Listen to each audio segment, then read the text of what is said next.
Assalamualaikum warahmatullahi wabarakatuh. Alhamdulillah, senantiasa kita ucapkan kalimat yang mulia ini karena mata kita masih bisa melihat, telinga kita masih bisa mendengar, darah-darah kita masih mengalir di urat-uratnya, otot-otot kita masih melekat pada tulang-tulangnya, di dalam tulang masih ada sumsum dan masih ada energi yang Allah Subhanahu wa taala berikan ke tubuh kita ini sehingga kita bisa menghadiri majelis ilmu yang mulia ini. Juga segala nikmat yang tidak terhitung, terutama masalah Islam dan iman. Dan juga kita panjatkan salawat dan taslim kepada Nabi besar Muhammad sallallahu alaihi wasallam, satu-satunya guru, kiai, suri toladan dan idola setiap orang yang beriman, yang akan menuntun manusia dari jalan yang gelap kepada jalan yang terang benderang, dari dunia menuju ke akhirat, dari surga, dari neraka menuju ke surga, dari kebodohan kepada kepintaran dan pengetahuan tentang Tuhan Allah Subhanahu wa taala. Maka sangat wajar kalau kita sering membacakan juga salawat dan taslim kepada junjungan Nabi besar Muhammad sallallahu alaihi wasallam.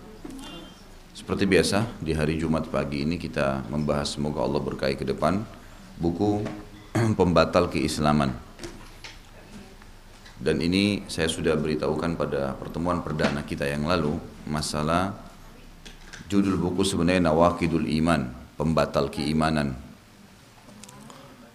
Al-Qawliyah wal-Amaliyah, ucapan ataupun perbuatan seseorang.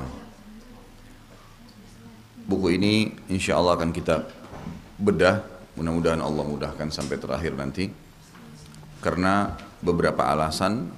Yang pertama, banyaknya umat Islam yang tidak tahu kalau semestinya dia sudah bukan muslim lagi, karena ada hal-hal yang membatalkan keislaman atau keimanannya yang dia tidak tahu. Tidak tahu pun sudah cukup untuk membuat itu terbatalkan, dan dia harus belajar mencari tahu sehingga memang dia bisa bertahan dengan keislamannya. Karena Allah Subhanahu wa taala mengingatkan dalam Al-Qur'an, wala tamutunna illa wa antum muslimun, jangan pernah kalian meninggal dunia kecuali dalam keadaan Islam.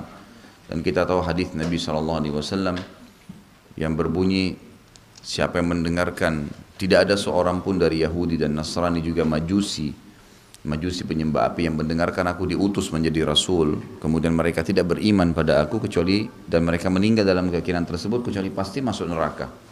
Artinya seorang muslim akan mendapatkan jaminan surga. Oleh karena itu seseorang di antara kita yang sudah muslim harus bersyukur kepada Allah Subhanahu wa taala. Tinggal bagaimana dia mempertahankannya dan jangan sampai menodai keislaman itu. Jangan sampai menodai keislaman. Ada sebuah tentu ibu-ibu yang belum memiliki bukunya bisa didapatkan di depan. Ibu Ami sudah siapkan. Kalau yang sudah ditaruh di sini memang biasanya ibu-ibu yang sudah rutin dititipkan. Jadi supaya tidak ada kesalahpahaman. Kita sudah jelaskan pada pertemuan yang lalu pembukaan daripada buku ini. Kenapa penulis memilihnya, kenapa menulisnya, alasan-alasan, dan ini yang saya bahasakan secara akademik sebenarnya kerangka fikir. Ya. Bagaimana seseorang itu kalau mau menyusun sebuah buku, dia harus punya kerangka fikir. Kalau ada seseorang di antara ibu-ibu yang hadir di sini mau menulis sebuah tulisan, maka mempermudah sekali tulisan itu dan akan sistematis kalau dia punya kerangka fikir. Poin-poinnya, pendahuluan, kemudian bab 1 itu ada apa, bab 2 ada apa. Nanti orang, tujuan daripada kerangka fikir itu nanti akan keluar menjadi masalah daftar isi misalnya, tapi awalnya kerangka fikir dulu, dioret-oret. Ya. Itu kerangka fikir nanti sudah biasa membentuk opini di benak kita, saya harus susun apa saja isinya, dalil apa yang dibutuhkan, dan seterusnya. Itu sudah panjang lebar kita jelaskan satu pertemuan sebenarnya khusus membahas masalah kenapa beliau memilih tulisan ini. Di awal mukaddimah beliau menitik beratkan tentang masalah iman. Definisi iman, ya, definisi iman. Dan itu akan kita titik beratkan pada pertemuan kita sekarang, ya, bagaimana seseorang memahami apa itu keimanan, karena keimanan tidak bisa lepas dari Islam, ya, tidak akan pernah bisa terpisah dengan Islam. Iman ini kalau tertanam di dalam hati seseorang muslim, maka iman ini bisa mengubah orang itu dari lemah menjadi kuat, miskin menjadi kaya, bodoh menjadi pintar. pengecut jadi pemberani, pelit jadi dermawan. Iman bisa mengubah semuanya. Makanya iman ini menjadi target bahasan agar bisa difahamin.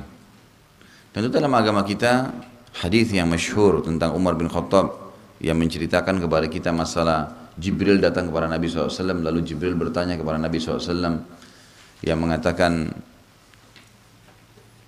pada saat dia meletakkan lututnya, kata Umar bin Khattab, telah datang kepada kami di masjid seseorang yang tidak kelihatan tanda safar padanya, rambutnya sangat rapi, berwarna hitam, bajunya bersih, tidak ada sama sekali tanda safar, tidak ada tanda orang ini datang dari tempat jauh, tapi dia juga bukan penduduk asli Madinah.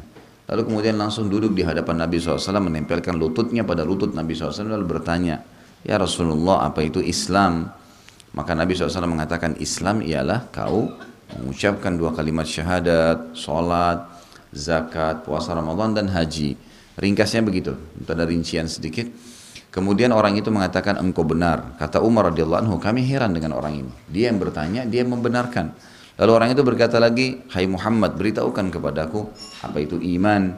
Maka Nabi SAW mengatakan iman itu engkau beriman kepada Allah, kepada malaikat-malaikat, kitab-kitab, rasul-rasul, ya, kemudian hari kiamat dan juga kepada takdir yang baik dan buruk. Lalu orang itu mengatakan engkau benar. Kata Umar bin Khattab, kami heran dengan orang ini. Dia bertanya, lalu dia juga yang membenarkannya. Lalu orang itu bertanya lagi, beritahukan kepadaku hai Muhammad apa itu ihsan. Ihsan itu kata Nabi SAW, engkau menyembah Allah seakan-akan kau melihatnya. Kalau kau tidak melihatnya, yakinlah dia sedang melihatmu. Maka orang itu berkata lagi, engkau benar. Kata Umar, kami heran yang ketiga kalinya, kenapa orang ini membenarkan lagi, padahal dia yang bertanya. Lalu orang itu berkata, hai Muhammad, beritahukan aku kapan terjadi kiamat. Kata Nabi SAW, yang ditanya dan yang bertanya, ini kalimat santun. Tidak lebih tahu, artinya saya dan kamu tidak tahu. Maka orang itu berkata, kalau begitu sampaikan kepada saya ciri-cirinya, tanda-tandanya kiamat itu. Kata Nabi SAW, engkau akan melihat para pengembala-pengembala domba yang berlumba-lumba membangun building-building atau bangunan-bangunan yang besar. Gitu kan? Dan ini ulama mengatakan sudah terjadi di Emirat Arab sekarang, itu jarak-jarak 40 tahun yang lalu, padang pasir. Tidak terlihat ada bangunan-bangunan yang mewah seperti sekarang, dan dulunya mereka pengembala kambing semuanya. Tapi akhirnya Allah Subhanahu wa taala ya, tinggikan mereka atau ya, berikan kepada mereka kelebihan dunia ini. Dari hadis tadi yang baru saya sebutkan,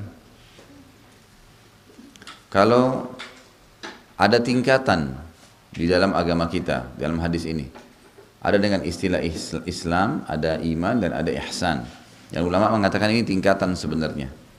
Semua orang yang syahadat, mengerjakan sholat 5 waktu, berpuasa Ramadan, mengeluarkan zakat hartanya, kemudian juga dia haji, dikatakan muslim. Tetapi dia tidak akan dikatakan mukmin kecuali dia sudah menggabung kelima rukun Islamnya dengan rukun imannya. Kalau dia gabung dengan rukun imannya, barulah dia bisa dikatakan mukmin. Setiap mukmin pasti muslim, tidak semua muslim mukmin.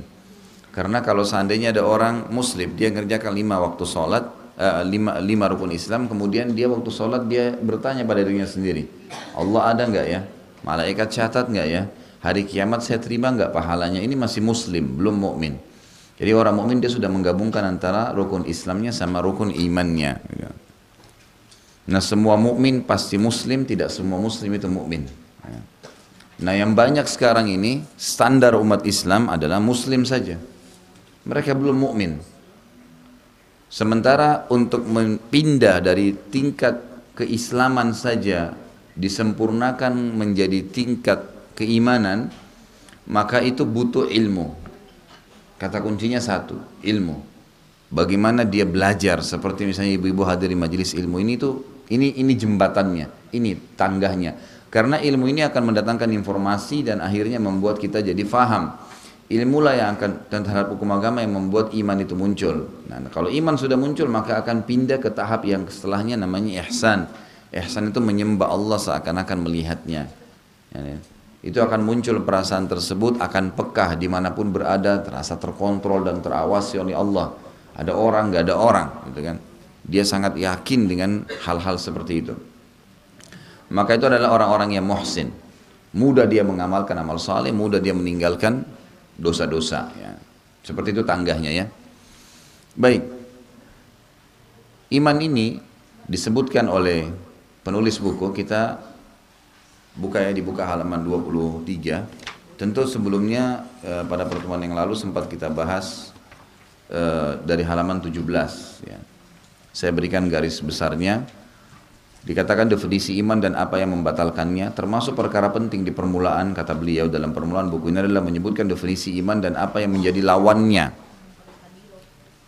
dan menjelaskan meskipun secara singkat sebagaimana masalah-masalah penting dengan tema iman dan lawannya, kekufuran yang erat kaitannya dengan pembahasan kita.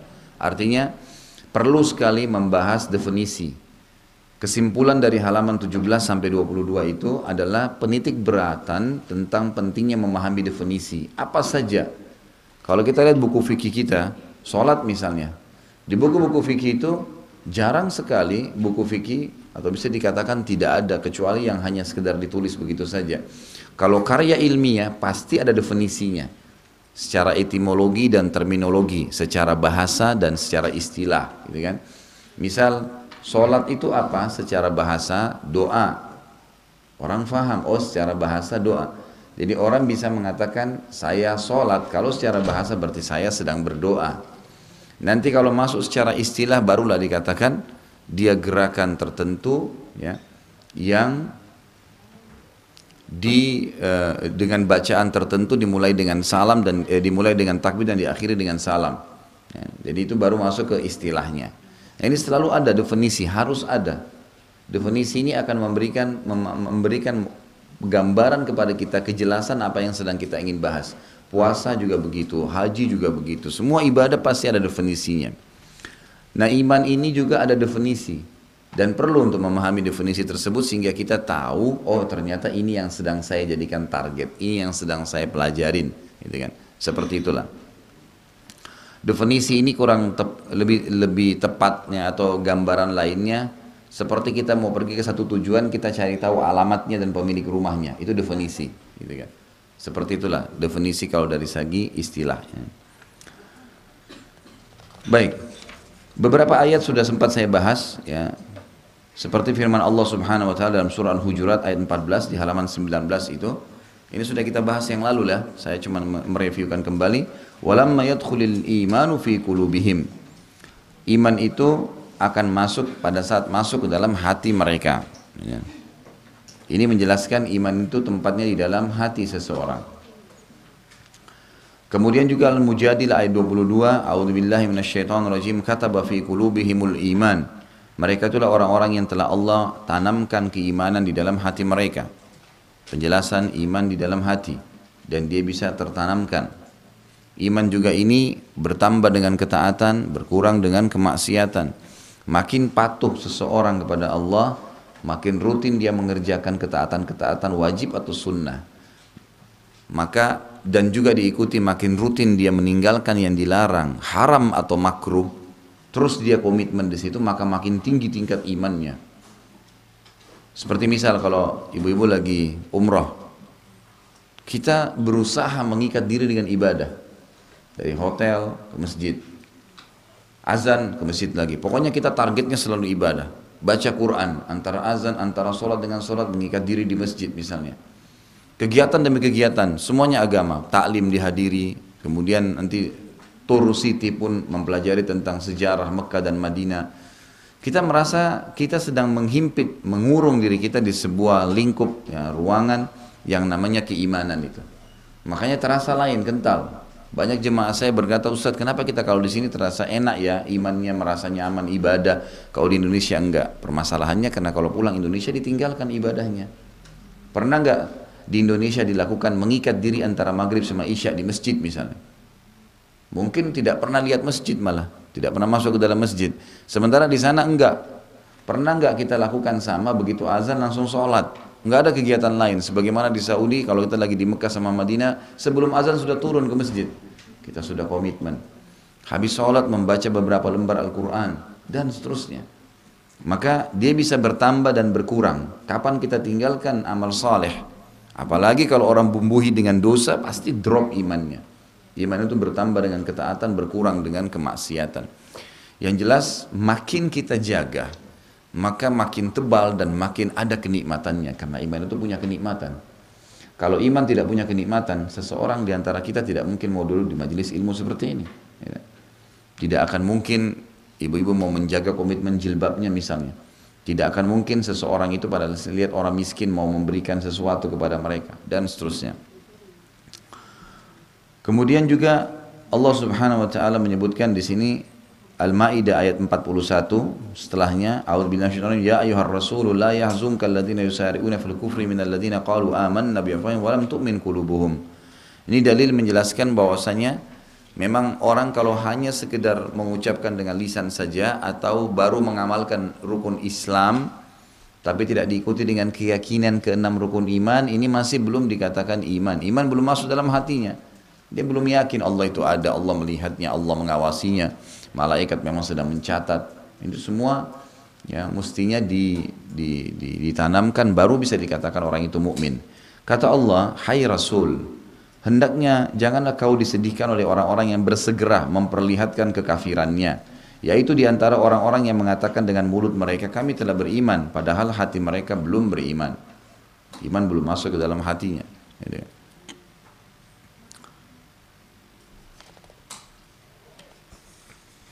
Beberapa dalil yang lain di sini saya langsung pindahkan ke hadis Nabi SAW di halaman 20. Hadis yang diriwayatkan oleh Imam Bukhari dalam Kitabul Iman, kata Nabi SAW, al-imanu bid'u wa sittuna syu'bah fa afdaluha qawlu la ilaha illallah wa adnaha imatatul adha 'anit tariq wal haya'u syu'batu minal iman. Iman itu terdiri dari 60 cabang lebih. Yang paling utama, yang paling tinggi adalah la ilaha illallah. Meyakini, ya, mengikrarkan, jadi ikrar dengan fikiran, ikrar dengan lisan, yakini dengan hati. Tidak ada yang menciptakan, yang mengurus, yang mengawasi, yang memusnahkan, ya, yang memiliki semua yang di langit, kelihatan atau tidak kelihatan, semua yang di bumi dan semua di kedalaman lautan kecuali Allah. Itu tingkat iman tertinggi. Jadi bukan cuma perkataan la ilaha illallah. Memang di sini kita yakin semua yang dilihat atau tidak lihat di langit, di bumi, ya, di dalam lautan, semuanya tidak terkecuali memang la ilaha illallah. Itu tingkat iman yang paling tinggi. Dan yang paling rendah adalah menyingkir gangguan dari jalanan. Ada duri, ada paku, kita lihat lewat, jangan pergi gitu saja, mampir, angkat supaya orang lain nggak kena. Itu bagian terendah dari keimanan. Dan malu adalah salah satu dari cabang keimanan itu. Ya, malu dalam melakukan kemaksiatan, malu mengambil haknya orang lain, ya, itu malu ya. Malu dalam melanggar hukum Allah, itu yang dikatakan malu. Keliru kalau malu itu dianggap misal tidak mengingatkan orang dari kesalahan. Lalu dia katakan saya malu mau mengingatkan, ini salah, ini bukan malu. Kalau dalam agama kita tidak dihitung malu itu. Malu itu adalah seorang yang malu terhadap kalau meninggalkan perbuatan yang Allah perintahkan dan melakukan apa yang Allah larang.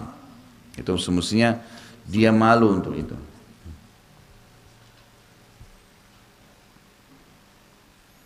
Tolong mobil yang B255 KEI, minta kunci mobilnya untuk dipindahin. Siapa yang pakai mobil ini? Oh iya.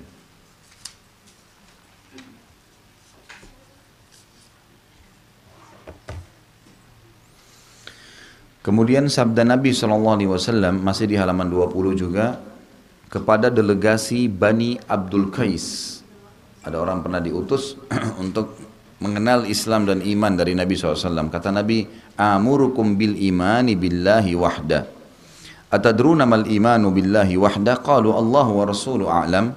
Qala syahadatu an la ilaha illallah wa anna Muhammadar Rasulullah wa iqamus salati wa ita'uz zakah wa shaumu Ramadan wa an tu'addul khumusa minal maghnam. Aku memerintahkan kalian agar beriman kepada Allah semata. Tahukah kalian apa itu beriman kepada Allah semata? Lalu mereka menjawab, Allah dan Rasulnya lebih mengetahui. Kata Nabi SAW, syahadat bahwasanya tidak ada Tuhan yang berhak disembah selain Allah. Jadi sampai sini ini yang beliau ingin titik beratkan, beriman kepada Allah secara utuh. Ini awalnya. Lalu disempurnakan dengan mengakui bahwasanya Muhammad Rasulullah. Lalu kamu dirikan sholat, kamu tunaikan zakat, berpuasa Ramadan, dan hendaklah kalian menunaikan membayar 1/5 dari harta rampasan perang. Jadi harta rampasan perang 1/5-nya diberikan kepada Allah dan Rasulnya. Lakukanlah semua itu karena diikuti keyakinan Allah yang perintahkan. Baru dikatakan keimanan. Kemudian Al-Hafidh juga Ibnu Mandah rahimahullah menyebutkan hadis Nabi SAW, "Man ra'a minkum munkaran falyughayyirhu bi yadihi fa in lam yastati' fa bi lisanihi fa in lam yastati' fa bi qalbi wa dzalika adhaful iman." Barang siapa di antara kalian melihat kemungkaran adalah sesuatu yang mungkar di mata Allah, ma'ruf adalah sesuatu yang baik di mata Allah. Setiap muslim, setiap mukmin harus melihat baik itu apa yang baik di mata Allah. Walaupun seluruh dunia menganggapnya buruk. Dan semua yang buruk di mata Allah dikatakan mungkar, buruk di mata dia walaupun seluruh dunia menganggapnya baik. Itu komitmen dasar. Kalau itu termasuk ya batang pohon daripada keimanan itu sendiri. Ya. Di mana dia memang harus mengetahui semua yang baik di mata dia adalah yang baik di mata Allah, sehingga dia bertahan dan komitmen di situ. Dan semua orang yang buruk, semua yang buruk adalah yang buruk di mata Allah, yang biasa disebut dengan ma'ruf dan mungkar, gitu kan. Dan saya sudah berikan contoh wanita muslimah yang di Amerika yang sempat selamat dari gangguan geng-geng itu karena justru dia memiliki keimanan yang luar biasa terhadap Allah Subhanahu wa taala. Beliau mengatakan dalam konteks menetapkan dalil bahwasanya iman adalah ucapan lisan, keyakinan hati dan perbuatan anggota tubuh, anggota badan, serta bahwasanya iman itu dapat bertambah dan berkurang. Saya sempat berikan definisi sederhana dari iman kemarin. Iman itu adalah pengikraran dengan lisan, mengucapkan dengan lisan, Tuhanku Allah. Ibu kalau mau makan baca Bismillah, habis makan Alhamdulillah, mau tidur, mau bangun tidur, masuk kamar mandi, keluar kamar mandi, semua ada doa yang dibacakan dan menggunakan nama-nama Allah. Ini namanya keimanan karena mengikrarkan dengan lisan, gitu kan. Kaget mengatakan Subhanallah, atau memuji dengan Masya Allah. Semua itu adalah tanda keimanan. Mengikrarkan dengan lisan, kemudian meyakini dengan hati bahwasanya apa yang saya ucapkan ini benar, memang Allah itu ada, bukan hanya sekedar terlintas begitu saja. Kemudian juga diikuti dengan aplikasi dengan anggota tubuh. Kita bagaimana mengalokasikan, mempraktekkan dalam kehidupan kita apa yang sudah kita ucapkan itu. Jadi komitmen mengucapkan, menjalankan apa yang kita ucapkan. Kita mengatakan Allah Tuhan saya, atau kita mengatakan dalam syahadat di tahiyat asyhadu an la ilaha illallah wa anna muhammad rasulullah, harus komitmen dengan itu. Al-Fatihah kita baca iyyaka na'budu wa iyyaka nasta'in, hanya kepadamu kami menyembah, hanya kepadamu kami minta tolong. Itu harus komitmen. Jangan begitu salam pergi lagi kuburan sebelah masjidnya, minta kepada kuburan tersebut. Tadi sudah komitmen mengatakan hanya kepadamu kami menyembah, hanya kepadamu kami minta tolong. Jadi harus ada dalam kehidupan sehari-hari memang terrealisasi itu. Jadi jangan sampai banyak orang yang namanya Muhammad, istrinya namanya Aisyah, tapi tidak ada diri Muhammad dan Aisyah pada diri mereka. Enggak ada aplikasi perintah agama, itu belum dikatakan keimanan.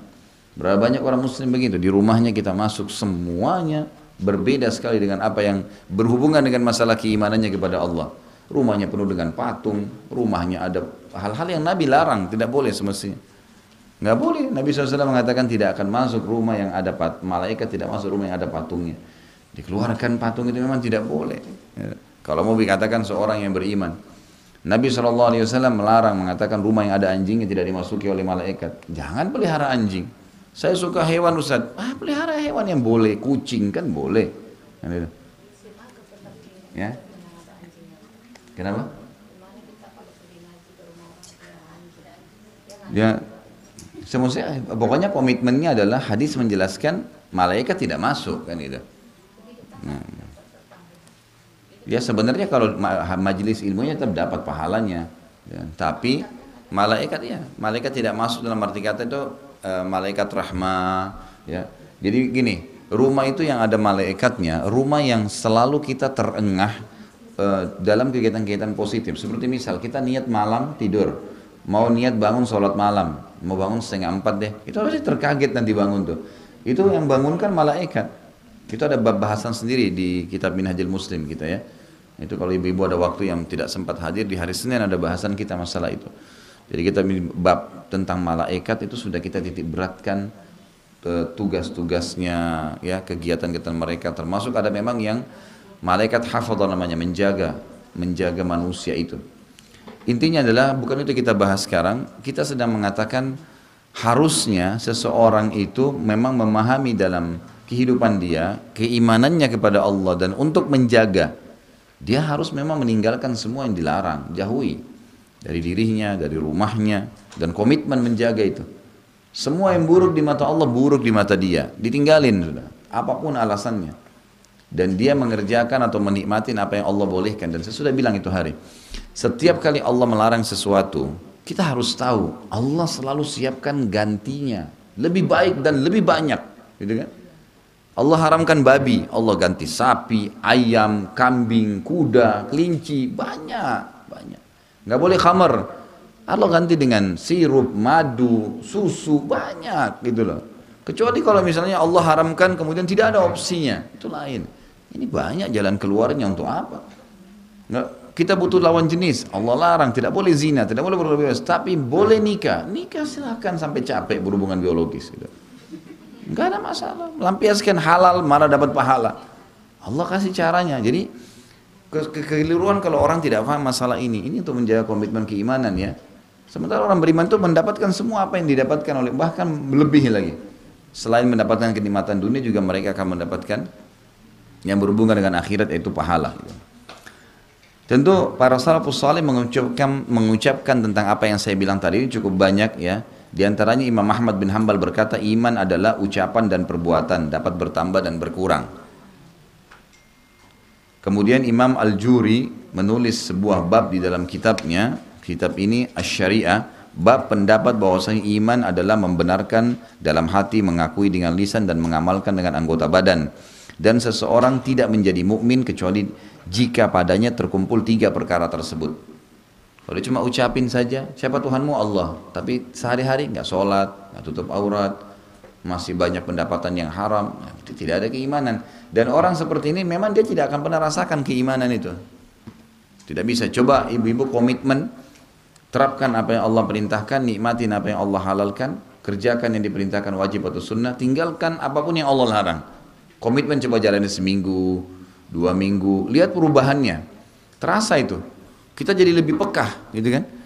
Kalau kita lagi keluar, misal kita komitmen jaga tutup aurat, begitu kita keluar, tersingkap sedikit, atau kita lagi di rumah tiba-tiba ada orang nyelonong masuk, ngelihat rambut kita, kita langsung tidak nyaman. Kok ini orang? Saya sudah komitmen, sebab sudah komitmen ya. Atau menjaga sebuah ibadah, sudah terbiasa misalnya sholat begitu azan, coba jalanin 2 minggu deh, seminggu 2 minggu. Setelah itu pas azan kita kelewat, nyesel nggak kira-kira? Ada penyesalan. Nah itu tanda keimanan. Bagaimana kalau sebulan, bagaimana kalau setahun, bagaimana kalau 10 tahun? Ada orang yang sudah puluhan tahun selalu azan sudah sholat, selalu puasa Senin Kamis, selalu ini, selalu itu. Dia udah nggak nyaman kalau nggak dikerjain. Makanya kata para ulama, keimanan itu kalau makin dipupuk, makin dijaga, itu makin tebal. Jadi dia bukan berarti kalau kita misalnya jaga 5 waktu sholat nih, kita tutup aurat, kemudian iman kita sudah terasa. Dia tidak akan stuck di situ. Allah SWT akan terus tambahkan. Dan memang kita harus ada upaya untuk itu ya. Ada juga tingkatan iman yang sudah sangat luar biasa. Dia tidak pernah puas dengan apa yang dia lakukan. Misal dia biasa sholat duha 2 rakaat. Ada saatnya di mana dia mengubah, menambahnya jadi 4 rakaat. Ada saatnya dia mengubah menjadi 8 rakaat. Mencari yang lebih afdal. Kalau dia biasa membaca di sholatnya, cuman membaca Subhana Rabbil Azim dalam ruku misalnya 3 kali. Ada saatnya dia mengetahui ada hadis Nabi yang menjelaskan Nabi SAW membaca 10 sampai 11 kali. Kemudian ada lagi sudah dijalankan, komitmen jalan. Ada lagi Nabi SAW mengajarkan 6 atau 7 macam bacaan ruku. Dihafal lagi, diamalkan lagi, gitu kan. Bahkan sebagian besar ulama mengatakan boleh membaca masing-masing zikir ini, doa ruku yang ada 7 macam itu dibaca masing-masing 11 kali. Jadi kita tingkatkan, ya, ditingkatkan, maka akan dengan sendirinya nanti akan ke situ. Dan memang kalau kita komitmen tadi jaga, ada dorongan untuk itu. Ibu kalau komitmen jaga tadi 2 minggu ibadah atau sebulan misalnya sudah komitmen tutup aurat, jaga yang wajib-wajib dulu deh. Jaga yang wajib-wajib dulu, sholat, azan langsung sholat, komitmen aja dulu. Nanti setelah 2 minggu, sebulan itu kita terdongkrak untuk buat yang lainnya. Tiba-tiba, saya kayaknya habis subuh mau ngaji deh 2 lembar, ada dorongan untuk itu. Oh saya kayaknya kalau pagi kosong saya mau ikut pengajian deh. Ada program yang muncul, komitmen lagi, nanti akan terus begitu, tidak pernah habis. Tidak akan pernah habis, program keimanan itu tidak akan pernah habis. Terus ada saja yang bisa menambah itu. Imam Ibn Battah rahimahullah berkata mendefinisikan iman, maknanya adalah membenarkan apa yang dia firmankan. Saya sudah bilang kemarin, penulisan kita baku secara kamus bahasa Indonesia. Penulis Indonesia itu kalau Allah, Tuhan, di tengah-tengah huruf ditulis kata ganti dia, pasti D-nya dibesarin. Atau nya, kata ganti yang tidak hadir, maka N-nya dibesarkan. Jadi itu yang dimaksud di sini, membenarkan apa yang dia firmankan. Dia D-nya besar, berarti di sini Allah Subhanahu wa taala. Kemudian dia perintahkan, dia wajibkan, dan dia larang, dari seluruh apa yang dibawa oleh para rasul dari sisinya dan yang ditetapkan oleh kitab-kitab, dan telah dia dengan itu dia mengutus para rasul, ya. Maka Allah SWT berfirman, wa ma arsalna min qablika min rasulin illa nuhi ilaihi annahu la ilaha illa ana fa'budni. Dan kami tidak mengutus seorang rasul pun sebelum kamu, melainkan kami wahyukan kepadanya benar-benar tidak ada Tuhan yang berhak disembah melainkan aku, maka sembahlah olehmu sekalian aku ini. Dan membenarkan hal tersebut adalah mengatakan dengan lisan, membenarkan dengan hati, dan mengamalkan dengan anggota badan. Al-Qadhi Abu Ya'la rahimahullah mendefinisikan iman dengan mengatakan, adapun definisi iman dalam syariat adalah seluruh ketaatan lahir dan batin. Yang batin adalah amal-amal hati. Dan amal-amal hati ini seperti ikhlas, tawakal, takut, bergantung, tunduk, ya, berharap. Ini semua adalah amal-amalan hati. Yaitu membenarkan dengan hati, membenarkan dengan hati, dan yang zahir tampak adalah perbuatan-perbuatan badan yang wajib dan yang mandub atau yang disunnahkan. Penegak sunnah Ismail al-Asbahani rahimahullah berkata, iman secara syar'i adalah seluruh ketaatan lahir dan batin. Yang jelas ucapan-ucapan salaf dalam masalah ini sangat banyak, sulit untuk disebutkan satu persatu dalam buku yang pendek seperti ini. Menurut penulis bukunya pendek ini, yang gitu. Baik, kita sekarang lanjutkan bahasan yang lalu ke definisi, ke poin yang kedua. Pernyataan ulama salaf tentang definisi iman. Ungkapan salafus saleh tentang definisi iman adalah beragam. Terkadang mereka berkata ia adalah ucapan dan perbuatan. Terkadang mereka berkata ucapan dengan lisan, keyakinan dengan hati, dan perbuatan dengan anggota badan. Terkadang pula mereka mengatakan iman ialah ia adalah ucapan, perbuatan, dan niat. Dan terkadang mereka mengatakan ucapan, perbuatan, niat, dan mengikuti sunnah. Semua itu adalah sahih, tidak ada yang salah sebenarnya. Ungkapan-ungkapan di atas tidak mengandung perbedaan dari segi makna. Sebagaimana hal tersebut dijelaskan oleh Syekh Islam Ibn Taimiyah. Beliau berkata rahimahullah, kalau mereka berkata iman adalah ucapan dan perbuatan, maka termasuk ke dalam ucapan adalah ucapan hati dan lisan sekaligus. Inilah yang difahami dari lafaz al-qaul atau ucapan, dan al-kalam yang berarti pembicaraan. Tidak berbeda dengannya jika disebutkan secara mutlak, karena secara ucapan yang mutlak dan perbuatan yang mutlak menurut salaf mencakup ucapan hati dan lisan serta perbuatan hati dan anggota badan. Artinya kalau diitlakkan perbuatan atau perkataan, ya, itu akan masuk di dalamnya semuanya kalau secara mutlak, ya. Ucapan lisan tanpa keyakinan hati adalah ucapan orang-orang munafik. Ini tidak disebut qaul, tidak disebutkan ucapan, kecuali dengan batasan seperti firman Allah Subhanahu wa taala surah Al-Fatih ayat 11, yaquluna bi alsinatihim ma laysa fi qulubihim. Mereka mengucapkan dengan lidahnya apa yang tidak ada dalam hatinya. Ini lain. Ini berarti seperti orang-orang munafikin, tidak diitlakkan, tidak dianggap ini ucapan yang mutlak. Ucapan mutlak itu kalau orang bilang saya akan datang, kalau ucapannya mutlak berarti dia akan datang, bukan ada dalam hatinya, oh saya cuma ucapin, gitu kan. Sehingga dia cuma dalam hati, saya tidak akan datang. Itu lain, itu seperti ciri kemunafikan. Bagi orang beriman tidak ada itu. Apa yang dia ucapkan dengan lisannya ya sudah, berarti itu yang dalam hatinya. Begitu pula perbuatan anggota badan tanpa perbuatan hati. Ia termasuk perbuatan orang-orang munafik yang ditolak oleh Allah Subhanahu wa taala. Jadi ucapan salaf mencakup ucapan dan perbuatan lahir dan batin. Kalau perbuatan anggota badan tanpa perbuatan hati ditolak. Ya, jadi ada connect. Seperti misalnya ada orang sholat tapi tidak ikhlas perbuatan hatinya, gitu kan? Dia bilang saya terima sih cobaan Allah, tapi dia tidak pasrah, dia tidak tawakal kepada Allah. Maka ini berarti tidak, sama lisan saja. Orang kalau memang ikutin dengan hatinya, maka pasti secara otomatis dia bisa menerima apapun itu. Nikmat dia bersyukur, cobaan dia bersabar, ya dia bisa terima. Ya, dan dia faham bahwasanya dunia ini akan dilaluin sebentar. Barang siapa menginginkan keyakinan, dia melihat bahwa kata ucapan hanya difahami darinya ucapan lahir. Atau dia mengkhawatirkan itu, maka dia menambah keyakinan dengan hati. Barang siapa berkata ucapan, perbuatan dan niat, dia berkata ucapan mencakup keyakinan dan ucapan lisan. Adapun amal perbuatan maka bisa jadi niat difahami darinya, maka dia menambahkan itu. Barang siapa yang menambah mengikuti sunnah, maka karena semua itu tidak dicintai Allah kecuali dengan mengikuti sunnah.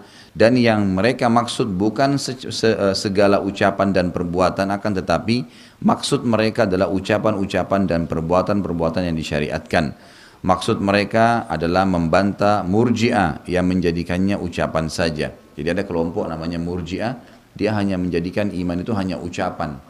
Sehingga tadi sudah dijelaskan harus diikuti dengan keyakinan hatinya. Maka mereka berkata, akan tetapi ia adalah ucapan dan perbuatan. Dan ulama-ulama yang menjadikan iman 4 bagian, maka mereka menjelaskan apa yang mereka maksud. Sebagaimana Sahal ibn Abdullah At-Tustari pernah ditanya tentang apa itu iman, dia mengatakan ucapan, perbuatan, niat dan sunnah. Karena jika iman adalah ucapan tanpa perbuatan, maka ia kekufuran, ucapan saja tapi tidak dikerjakan. Jika ia ucapan dan perbuatan tanpa niat, maka ia kemunafikan. Dan jika ia ucapan, perbuatan dan niat tanpa mengikuti sunnah, maka dia adalah perbuatan bid'ah.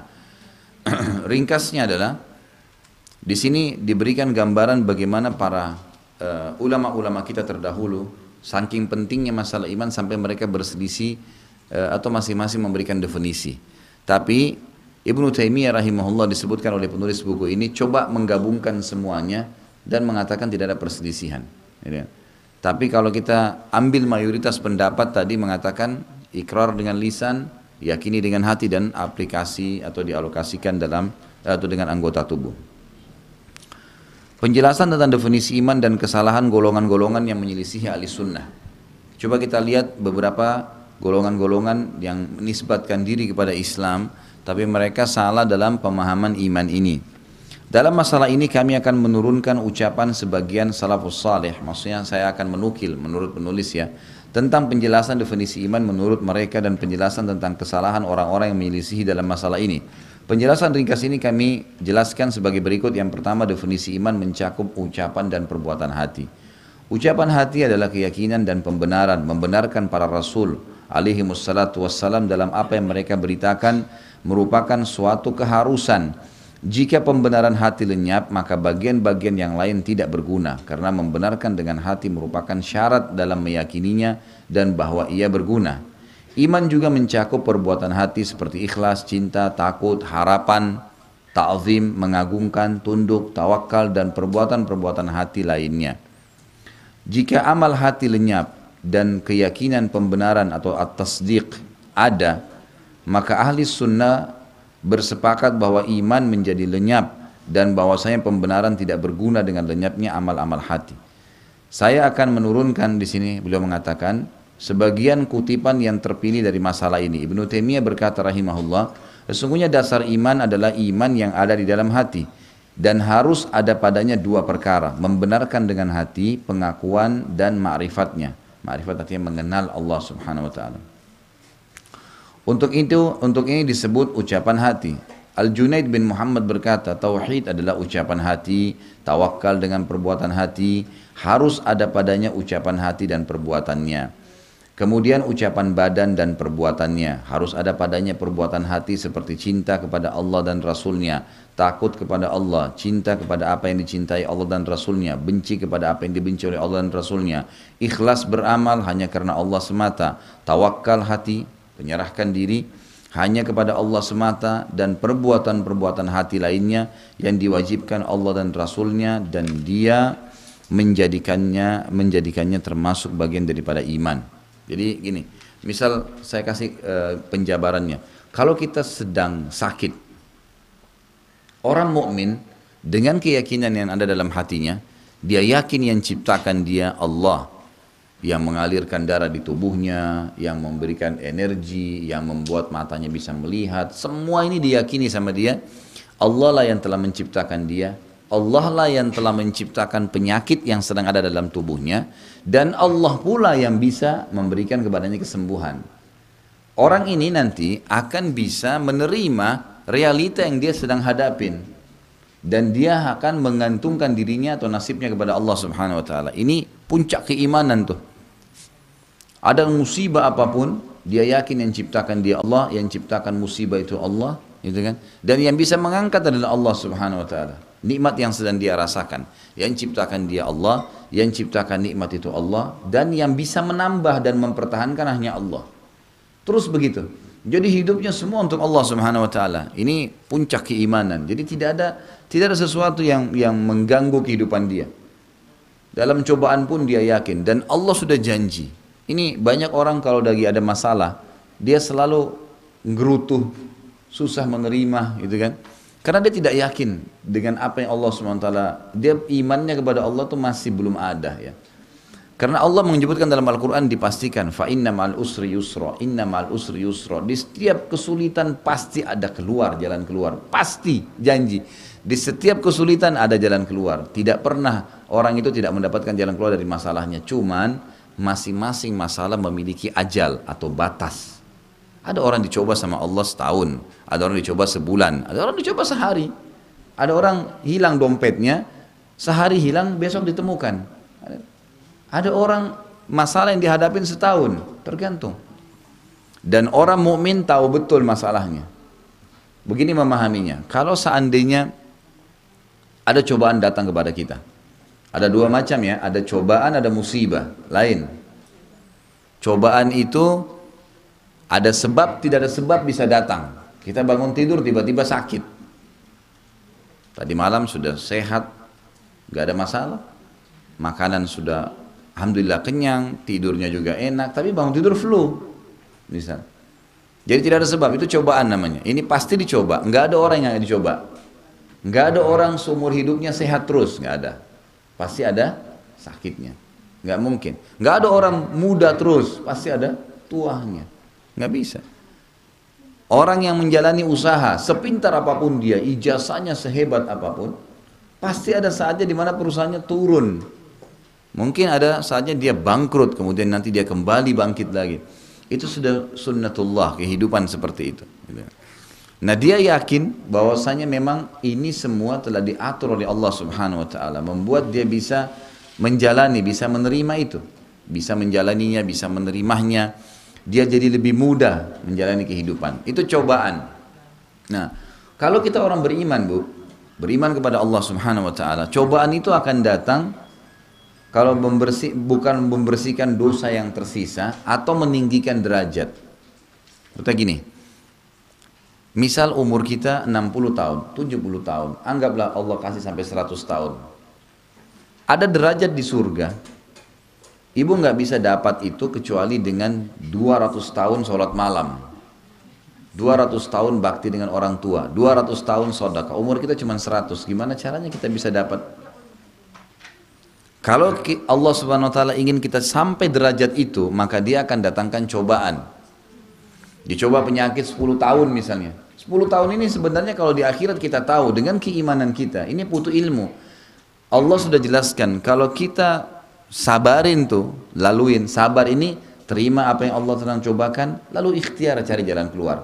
Sakit, kemudian dia coba ke dokter, ikhtiar, minum obat, sambil berdoa kepada Allah, itu namanya sabar. Sabar itu bukan duduk manis, ulus dada, kemudian duduk, itu enggak. Jadi dia terima itu.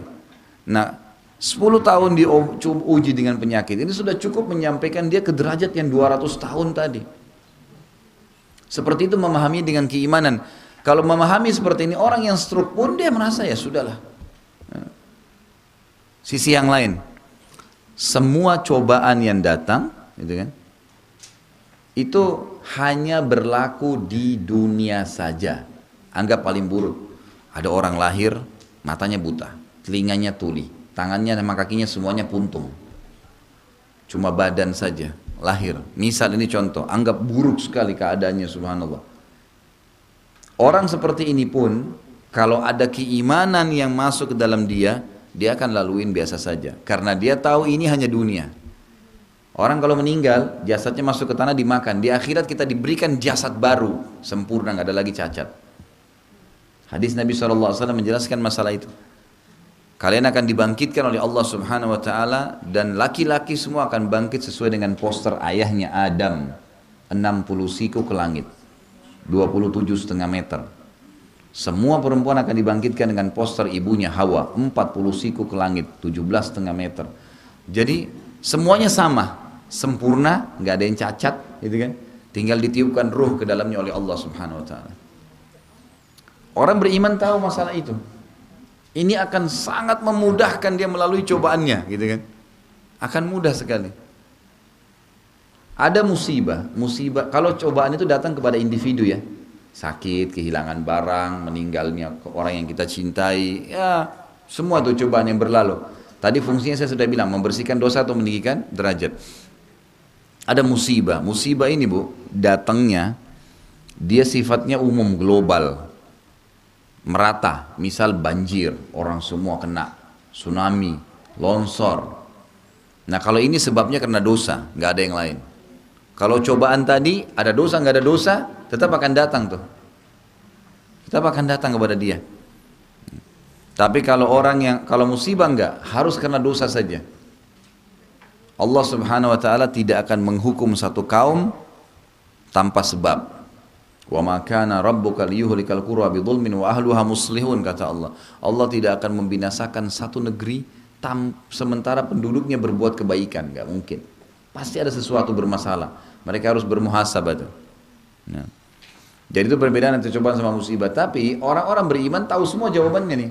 Kalaupun musibah datang secara umum, taubat kepada Allah. Berarti ada dosa. Udah. Kemarau yang kekenyangan, tidak turun hujan, taubat kepada Allah SWT. Hujan terlalu berlebihan, banjir, mengganggu orang, berarti ada dosa, bertaubat kepada Allah. Itu kata kuncinya. Kasus waktu Aceh terjadi tsunami, kita lihat cuplikan di media-media kita, masyarakat Aceh di atas rumah, ada yang sujud, pada menangis, taubat kepada Allah. Sebentar tuh habis tsunami-nya, habis airnya. Sekarang mulai lagi dibangunkan.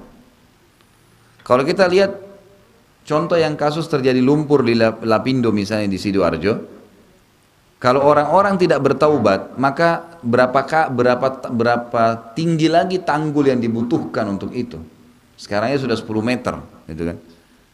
Dan setiap hari yang dilakukan bukannya taubat kepada Allah, datang lempar sapi di sana, kembang 7 warna, datang dukun ini. Jadi tambah masalah. Orang beriman tahu kasusnya taubat. Itu kalau orang-orang itu taubat tidak ada masalah. Saya lewat itu hari ada daurah pesantren kilat untuk para ustadz-ustadz di Malang. Saya bawa mobil dari Jakarta. Coba mau tahu jalan terus dari Jawa Tengah, Jawa Barat, Jawa Tengah sampai Jawa Timur. Alhamdulillah waktu itu dimudahkan oleh Allah. Saya lewat di situ pas hari Ahad pulang dari daurah dari Malang mau kembali ke Surabaya, lagi dipasang speaker besar-besar di dekatnya tanggul ya Sidoarjo. Itu ditaruh, kemudian ada dandut massal gitu kan. Di situ. Ya. Bukannya datang seorang dai ingatkan masalah dosa, ini enggak. Ini saya khawatir, saya buru-buru jalan waktu itu, ini kalau jebol tanggulnya mati semua nih gitu kan. Jadi orang beriman tahu kata kuncinya. Ada sebenarnya jalan keluar. Orang beriman itu terpandu, gitu kan? Terpandu mana yang boleh, mana enggak boleh. Sampai masalah berat pun bagaimana caranya dia keluar dari situ. Seperti itu memahami tadi apa yang saya bacakan dari definisi beberapa statement yang disampaikan di sini. Ibnu Taimiyah juga mengatakan, mengetahui sesuatu yang dicintai menuntut kita mencintainya. Mengetahui yang diagungkan menuntut kita mengagungkannya.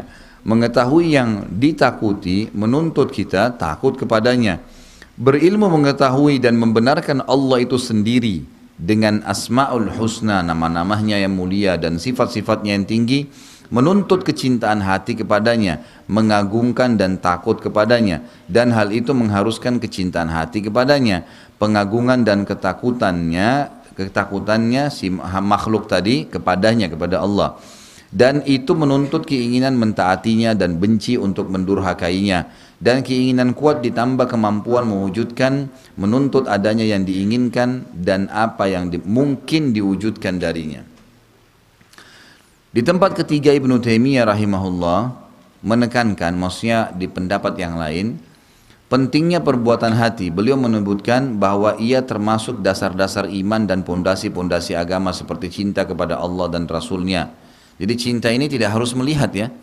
Bukankah seseorang manusia itu bisa mengidolakan dan mencintai orang lain tanpa bertemu dengannya? Lalu bagaimana aplikasinya? Apa buktinya kalau dia cinta pada orang tersebut? Dia menjadikannya sebagai idola. Dia mencari tahu tentang hobinya, warna yang disuka, makanan yang disuka. Dia ikutin semua, dicontohin semuanya. Itu sebenarnya hakikat cinta dari situ. Jadi tidak selamanya harus melihat. Ini kalau kita tarik kepada cinta Allah dan Rasulnya adalah kita memang mencintai Allah dengan cara mengerjakan apa yang diperintahkan, gitu kan? Meyakini apa yang dijanjikan, seperti itu membahasannya atau membahasakannya. Jadi Ibnu Taimiyah mengatakan di sini menekankan pentingnya perbuatan hati. Beliau menyebutkan bahwa ia termasuk dasar-dasar iman dan pondasi-pondasi agama seperti cinta kepada Allah dan Rasulnya. Artinya kita dahulukan Allah dan Rasulnya, mengikuti apa yang diperintahkan. Saya sebutkan sebuah riwayat, nanti ingatkan saya. Kita lanjutkan kata-kata tawakal kepada Allah. Jadi pernah ada seorang sahabat pulang ke rumahnya. Ini sebuah kasus terjadi waktu itu ya. Maka beliau menemukan istrinya selingkuh dengan laki-laki lain.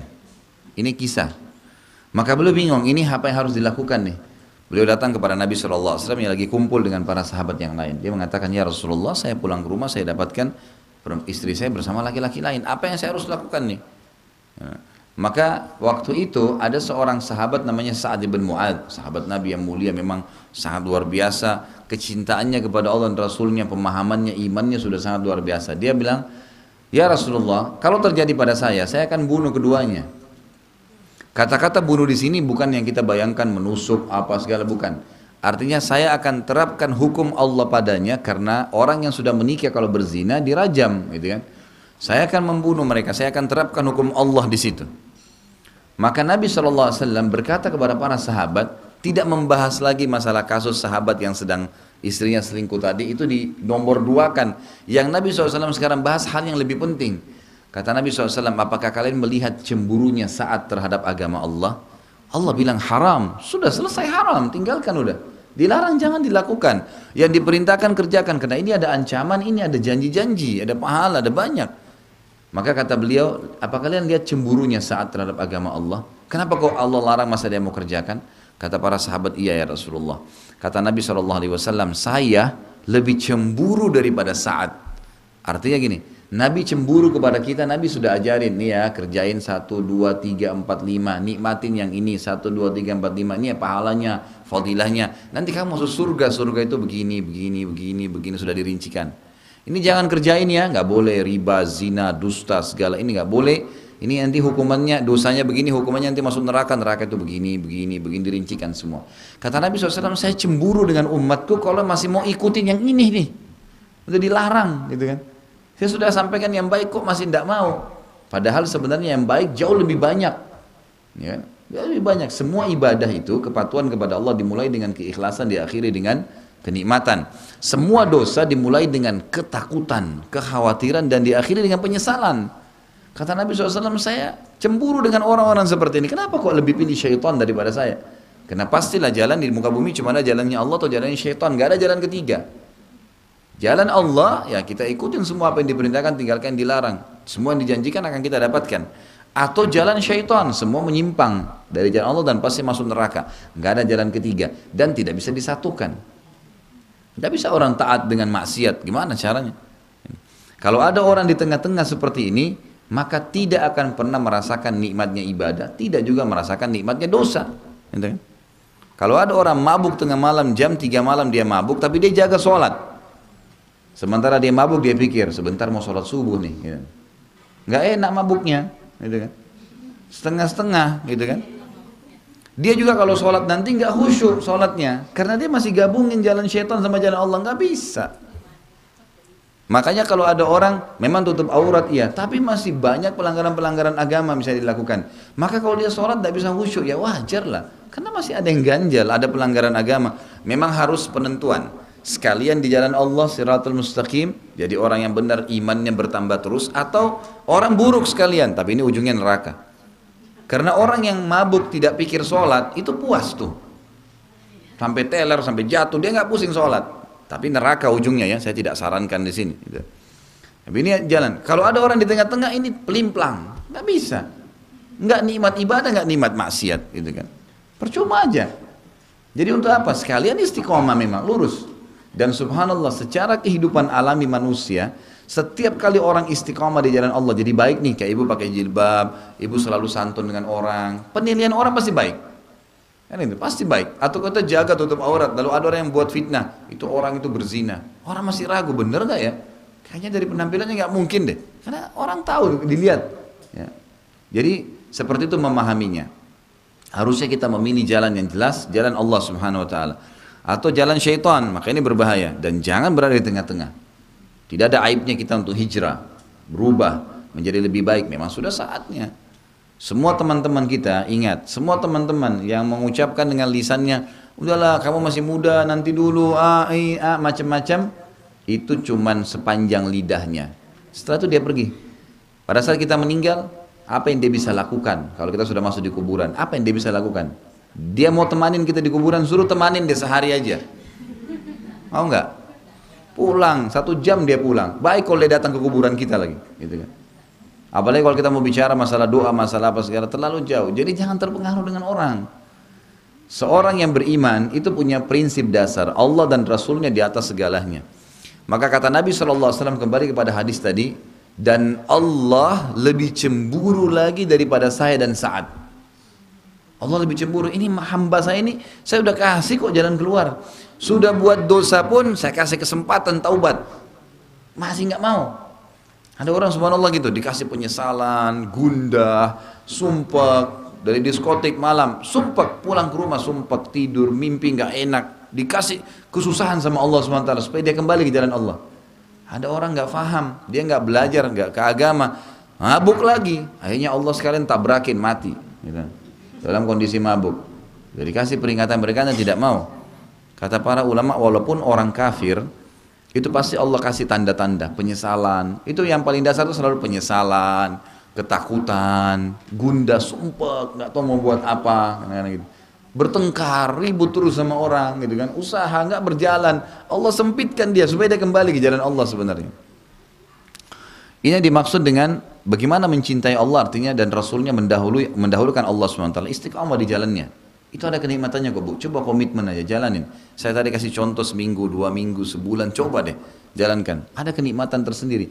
Nanti malah kalau makin peka iman kita, kita makin menganggap, ya Allah, dulu saya jahilnya ya. Gitu. Ya, saya kemarin waktu diundang ceramah di Makassar, saya kebetulan lagi ke sana juga. Ada satu jemaah saya itu pengusaha besar, pengusaha marmer, Masya Allah. Sudah miliaran, bukan miliaran lagi tuh. Gunung marmernya bisa sampai sekian ratus tahun gitu. Dia ikut sama saya haji, suami istri, belum paham sama sekali sunnah Nabi, belum paham agama, sering bertanya, konsultasi. Kebetulan saya ketemunya di Jakarta, sama-sama dari Makassar, ini ngobrol-ngobrol, saya ke Makassar ketemu lagi, sering konsultasi. Sampai akhirnya berubah gitu. Dia sama istrinya berubah total. Saya ketemu dia kaget, dia sudah pelihara jenggotnya, komitmen menjaga sholat 5 waktu di masjid. Ada perubahan total nih terjadi. Istrinya juga jilbab, sudah jilbabnya udah berubah penampilan. Terus saya duduk, saya dijemput, ada pengajian di rumahnya. Saya duduk sama dia, sama istrinya di mobil, istrinya di belakang. Lalu saya bilang, bagaimana rasanya sekarang? Sekarang ini setelah komitmen, rupanya dia komitmen. Semenjak ada masalah sedikit merasa kendor imannya, telepon saya, Ustaz ini gimana nih, ada tawaran begini, ada begini. Jangan, berpegang, istiqomah, sabar, nikmatin. Masih ada makanan hari ini kan? Masih, udah, makan aja hari ini sudah. Udah. Kata Nabi SAW, siapa yang bangun pagi hari badannya sehat, punya makanan hari itu, maka dia orang yang paling kaya. Udah luar biasa. Hari kemarin sudah berlalu, salah beristighfar, benar kita bersyukur. Hari ini milik kita, besok itu kita tidak tahu apa yang terjadi. Nggak usah pikir besok itu, hari ini apa ini?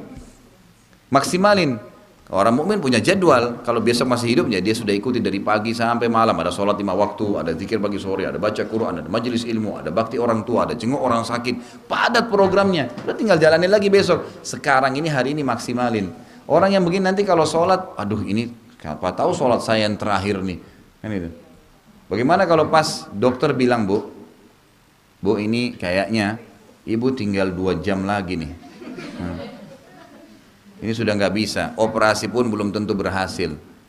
Pas azan, ibu ada kesempatan sholat, khusyuk nggak sholatnya?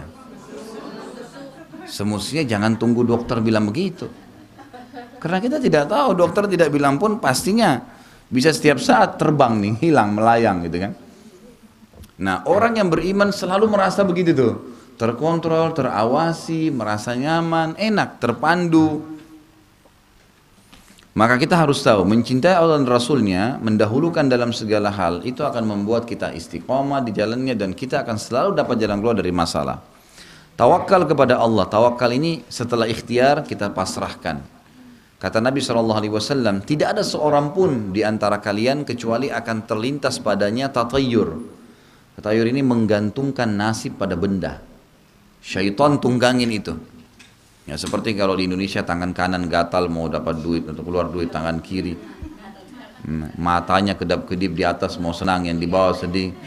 Ini nggak boleh, namanya tatayur ya, karena kebetulan urat saraf tangannya bermasalah. Kalau tangan kirinya gatal mau dapat duit, tiap hari kita gatalin gitu. Jadi itu tidak boleh, itu perbuatan tatayur. Kata Nabi SAW, semua kalian akan terlintas padanya sifat itu ya. Syaitan tunggangin tuh, dan itu perbuatan syirik gitu kan. Dan Allah menghilangkannya dengan bertawakal. Tawakal ini apa? Bekerja dulu lalu pasrahkan kepada Allah. Sudah minum obat, ya sudah, tawakal kepada Allah, pasrahin. Allah mengatakan dalam Al-Quran kepada iblis, kau tidak akan punya kemampuan mengganggu dan menguasai hamba-hambaku yang bertawakal. Nggak bisa, orang tawakal nggak bisa diganggu oleh syaitan. Syaitan bisikin apapun, oh kau tidak bisa sembuh, kau tidak bisa begini saja. Allah sudah janjikan kok, tawakal kepada Allah. Sudah selesai semua. Kerja ikhtiar sudah tawakal kepada Allah. Belum berhasil, ya sudah coba lagi. Dan dalam Islam kita yakin kalau beriman kepada Allah, apapun upaya, sekecil apapun ada nilai pahalanya. Gak ada yang sia-sia. Saya ternyata sudah buka usaha setahun gagal. Setahun itu ada nilai pahalanya, gak ada yang sia-sia. Kata Nabi SAW, tidak ada yang menimpa seorang muslim capek, letih, gangguan orang, gitu kan, sakit, dan duri yang menusuk tubuhnya kecuali jadi pengampunan dosanya. Karena sesuatu capek. Jadi kalau pulang rumah capek, alhamdulillah capek. Jangan adu capek. Karena itu pembersihan dosa itu, gitu kan. Alhamdulillah dengan itu.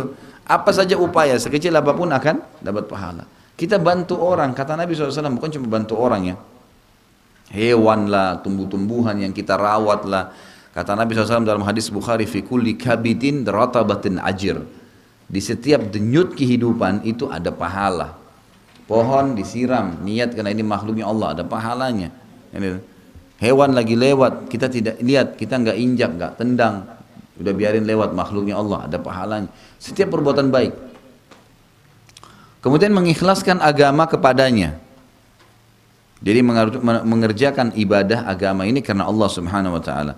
Bersyukur kepadanya setiap nikmat, alhamdulillah, alhamdulillah. Lisan ini terus alhamdulillah. Enggak berimbang antara nikmatnya Allah dengan apa yang kita lakukan.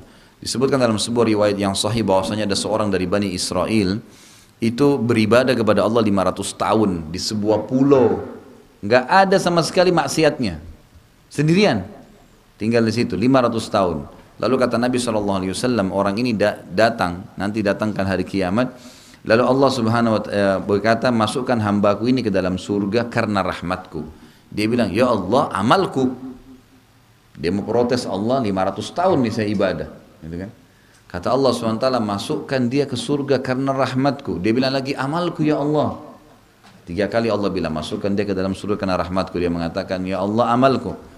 Kata Allah Subhanahu, kata Nabi SAW, Allah berfirman kepada para malaikat, timbang nikmat matanya saja dia dengan amalnya yang 500 tahun. Coba begitu ditimbang di timbangan amal, nikmat matanya mengalahkan semua amal yang pernah dikerjain sama dia. Karena kalau tanpa nikmat mata dia nggak bisa melihat, nggak bisa beribadah, gitu kan? Belum pendengaran, belum segala macam nikmat yang tidak bisa terhitung. Luar biasa nikmatnya Allah. Maka sering bersyukur, dan itu kata itu passwordnya itu.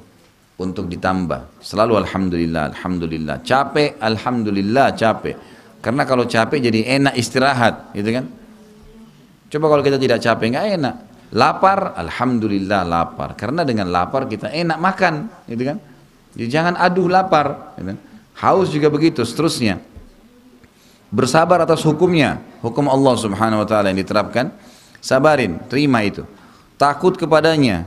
Kalau mau melanggar, tidak mau. Takut kepada Allah Subhanahu wa ta'ala. Berharap kepadanya, berharap pahalanya, berharap balasan ya, dari apa yang kita kerjakan. Karena itu memang diperintahkan ya. Bolehkah saya bersedekah karena berharap Allah berikan rezeki? Boleh. Memang Allah mengatakan itu. Memang Allah bukakan itu. Ya, jadi boleh saja kita berharap apa yang Allah janjikan. Seluruh perbuatan-perbuatan ini adalah wajib atas seluruh makhluk dengan kesepakatan para imam agama. Artinya memang ini hal yang mendasar yang harus difahami bagi setiap orang yang beriman. Masih kata Ibnu Taimiyah rahimahullah, kesimpulannya adalah iman yang ada di dalam hati harus ada padanya pembenaran terhadap Allah dan Rasulnya serta cinta kepada Allah dan Rasulnya. Karena jika tidak, maka sekedar pembenaran tetapi disertai kebencian kepada Allah dan Rasulnya, permusuhan kepada Allah dan Rasulnya, bukanlah iman sebagaimana kesepakatan kaum muslimin. Kalau ada diikuti dengan masalah itu berarti dia bukan iman yang disepakati. Jadi kalau ibu-ibu masih merasakan mau mengatakan beriman, maka kalau ada yang ganjal, masih malas mau kerjakan ibadah, berarti masih ada sesuatu yang ganjal tuh. Harusnya bisa kita kerjakan. Kenapa orang lain yang rajin ibadah kok 24 jam waktunya, kita juga 24 jam, dia juga punya 2 mata, kita punya 2 mata. Kenapa dia bisa mendapatkan surga? Kisah para sahabat yang ternukil kepada kita sampai sekarang, mereka bisa masuk surga tanpa hisab. Itu bukan dongeng atau bukan cuma sekedar cerita yang bisa dinukil kepada kita. Oh iya, Abu Bakar, Umar, Uthman, Ali masuk surga ya. Bukan, dinukil kepada kita. Allah jaga sampai sekarang agar kita bisa mengambil pelajaran dan mencontohi apa yang mereka lakukan. Sebagai orang beriman terdahulu sebelum kita, maka kita bukan mustahil bersama dengan mereka. Ibnu Qayyim rahimahullah menjelaskan pentingnya perbuatan hati. Beliau berkata, perbuatan hati merupakan dasar yang diinginkan dan dimaksud. Sedangkan perbuatan anggota badan adalah pengikut.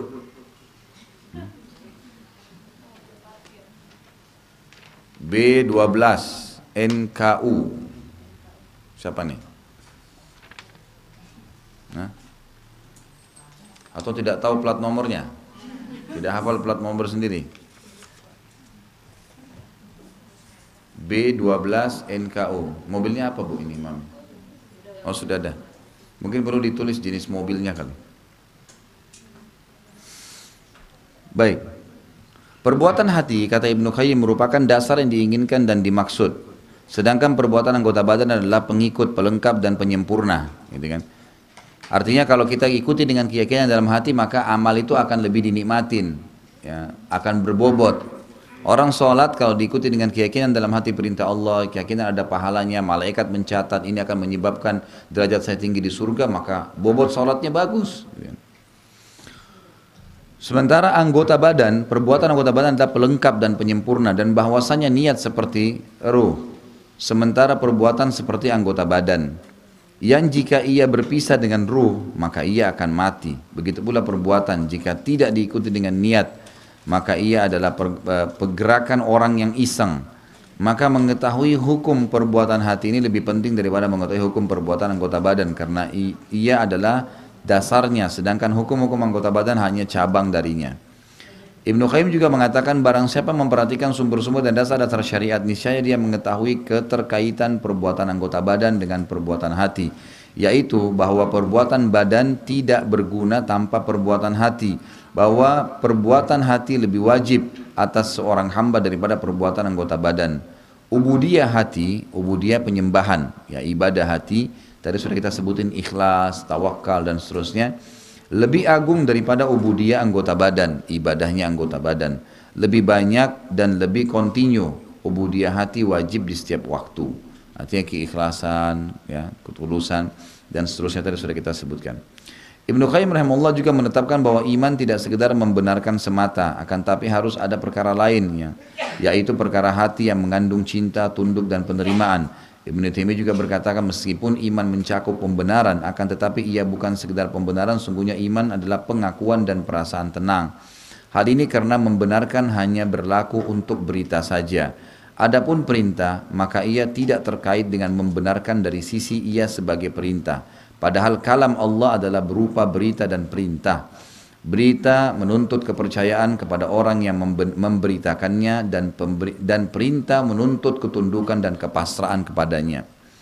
Dan ia adalah perbuatan hati. Porosnya adalah ketundukan dan kepatuhan kepada perintah walaupun tidak melaksanakan apa yang diperintahkan. Jika berita direspon dengan membenarkannya dan perintah direspon dengan ketundukan kepadanya, maka dasar iman dalam hati telah terwujud, yaitu ketenangan dan pengakuan, karena iman diambil dari kata-kata al-amnu yang berarti ketenangan dan juga ketentraman.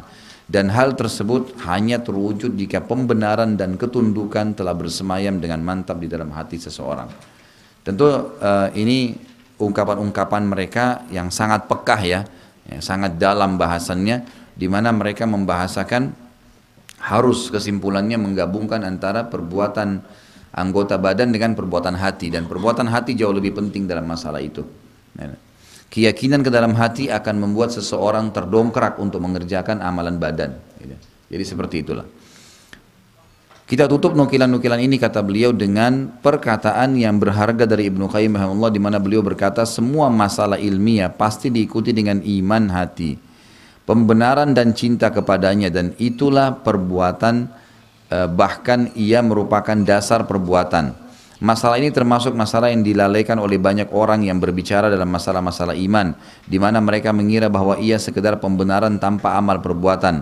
Ia termasuk kesalahan terburuk dan terparah, karena tidak sedikit dari orang-orang kafir meyakini kebenaran Nabi Muhammad SAW dan tidak meragukannya. Hanya saja pembenaran itu tidak diikuti dengan perbuatan hati dalam bentuk mencintai apa yang Nabi SAW bawa, menerima dan menginginkannya, wala atau loyal terhadapnya, dan bara atau anti karenanya. Maka janganlah melalaikan masalah ini karena ia penting sekali, yang dengannya Anda dapat mengetahui hakikat iman itu.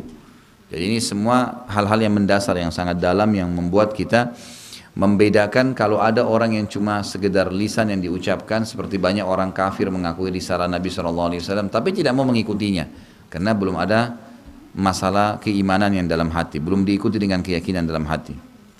Dari nas-nas yang dicantumkan di atas kita mengetahui perkara-perkara berikut. Pertama, agung dan besarnya masalah amal-amal hati, bahwa ia adalah ruh ubudiyah dan otaknya. Dari sini maka ia wajib atas seluruh mukallaf. Mukallaf itu orang yang sudah balik dalam Islam dan dalam kondisi normal, tidak gila. Itu namanya mukallaf. Dia punya beban hukum syar'i, balik, muslim dan berakal, gitu kan? Jadi dia harus tahu, diikuti dengan, karena kita bicara masalah iman, iman di dalam hati. Ada tadi keyakinan di dalam hatinya gitu. Iman yang ada dalam hati berdiri di atas dua dasar, membenarkan dan meyakini kebenaran, mencintai dan menginginkan kebenaran itu. Jadi yang pertama meyakini kebenaran itu, mencintai dan menginginkan kebenaran itu. Yang pertama adalah dasar ucapan dan yang kedua adalah dasar perbuatan. Ini iman yang ada dalam hati di atas dua dasar ini. Yang ketiga, membenarkan itu sendiri secara tersendiri bukan merupakan iman yang syar'i, akan tetapi harus disertai ketundukan dan kepasrahan kepada syariat Allah. Karena jika tidak, maka telah diketahui secara mendasar dalam agama Islam bahwa tidak sedikit ahli kitab dan orang-orang musyrik dulu dan sekarang mengetahui bahwa Muhammad adalah Rasulullah SAW, bahwa dia benar, tapi meskipun begitu mereka adalah orang-orang kafir karena mereka tidak melakukan tuntutan dari pembenaran ini dan bentuk mencintai, mengagungkan dan mengikuti Rasulullah SAW. Ini seperti kasus orang-orang Mekah ya, Abu Jahal, Abu Lahab.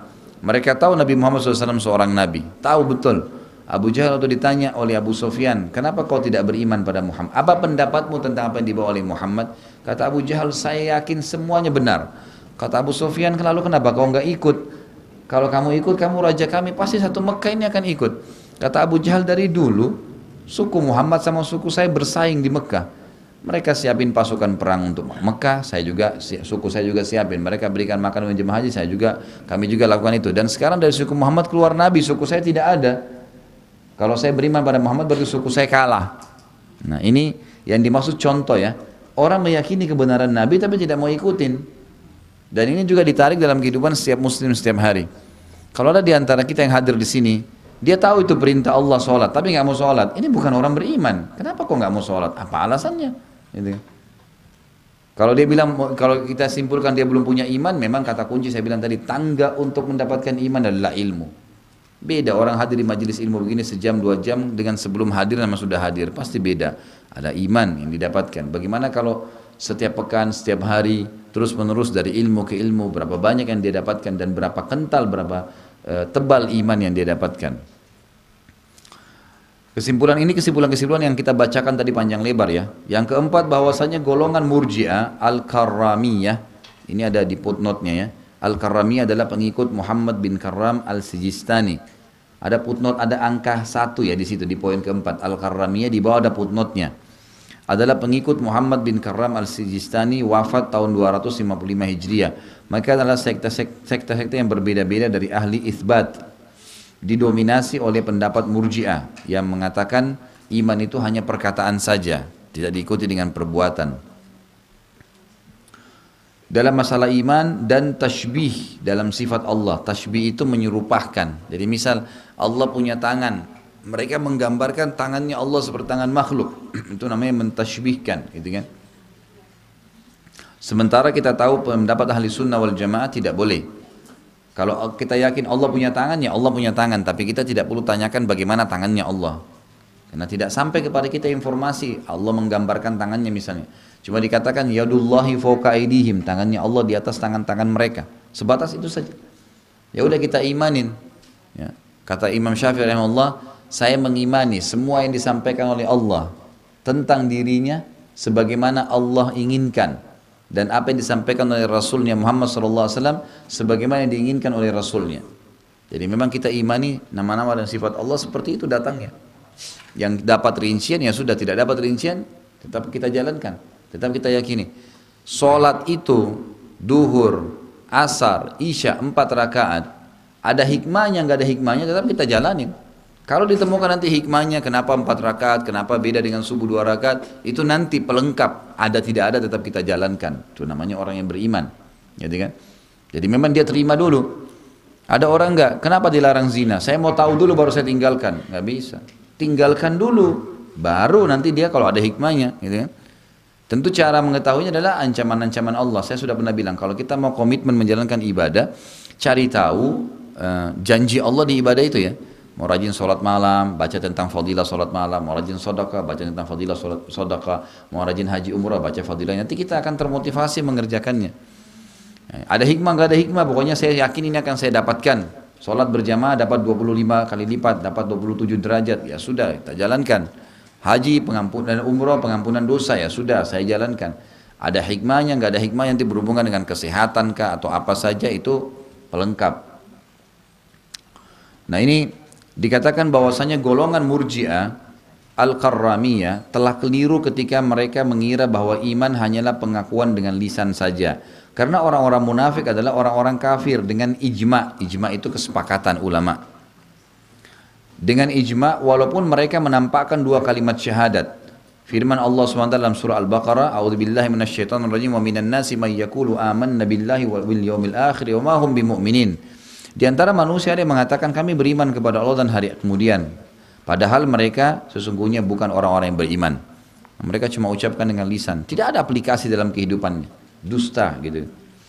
Ucapan lahir pada diri orang-orang munafik telah terwujud, akan tetapi iman pada mereka tidak terwujud karena ketidakadaan pembenaran dan tuntunan-tuntunannya dalam hati.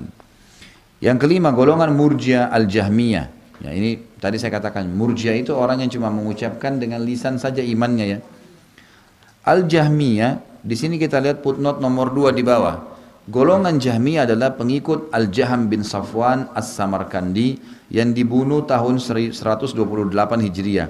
Golongan Jahmiyah adalah Mu'attilah. Mu'attilah ini di situ nggak ditulis terjemahan ya. Mu'attilah itu pembatal, orang-orang penolak. Ya. Jadi mereka menolak dalam sifat Allah. Jadi kelompok Jahmiyah ini bu, misal semua nama-nama sifat Allah ditolak sama dia. Misal Allah punya tangan, Allah subhanahu wa ta'ala turun ke langit bumi kalau tertinggal sepertiga malam. Enggak ada semua itu, ditolak sama dia. Itu namanya kelompok Jahmiyah. Ya. Mereka menolak. Jabariyah dalam masalah qadar, ya, artinya menolak itu. Murji'ah murni dalam masalah iman. Ya, hanya mengatakan perkataan lisan saja. Mereka berkata surga dan neraka adalah fana, nggak ada, cuma dongeng. Ya, seperti itulah. Nah ini ada sekte ini yang mengaku Islam. Beliau sengaja berikan kesimpulannya. Golongan Murji'ah Jahmiyah keliru ketika mereka mengira bahwa iman tetap sempurna tanpa amal yang ada dalam hati. Sebagaimana yang terjadi pada golongan Jahmiyah. Ya, ini golongan footnote nomor 3 lagi disebutkan. Karena mayoritas golongan dari umat ini memasukkan perbuatan hati ke dalam iman. Bahkan sekte-sekte Murji'ah pada umumnya mengatakan demikian. Ini dikatakan oleh Ibnu Taimiyah dalam majmu' fatwanya beliau. Sebagaimana iman yang ada dalam hati tetap sempurna tanpa perbuatan lahir, dan penjelasannya akan hadir di tempat nanti insyaallah, yang tempat yang lainnya. Tapi yang jelas kelompok Jahmiyah ini adalah kelompok yang menolak semua nama-nama dan sifat-sifat Allah. Mereka mengatakan iman itu hanya dengan lisan saja. Kemudian tadi ya, surga dan neraka itu dianggap sesuatu yang fana. Ya, banyak hal-hal yang tadi sudah dirincikan oleh penulis di sini.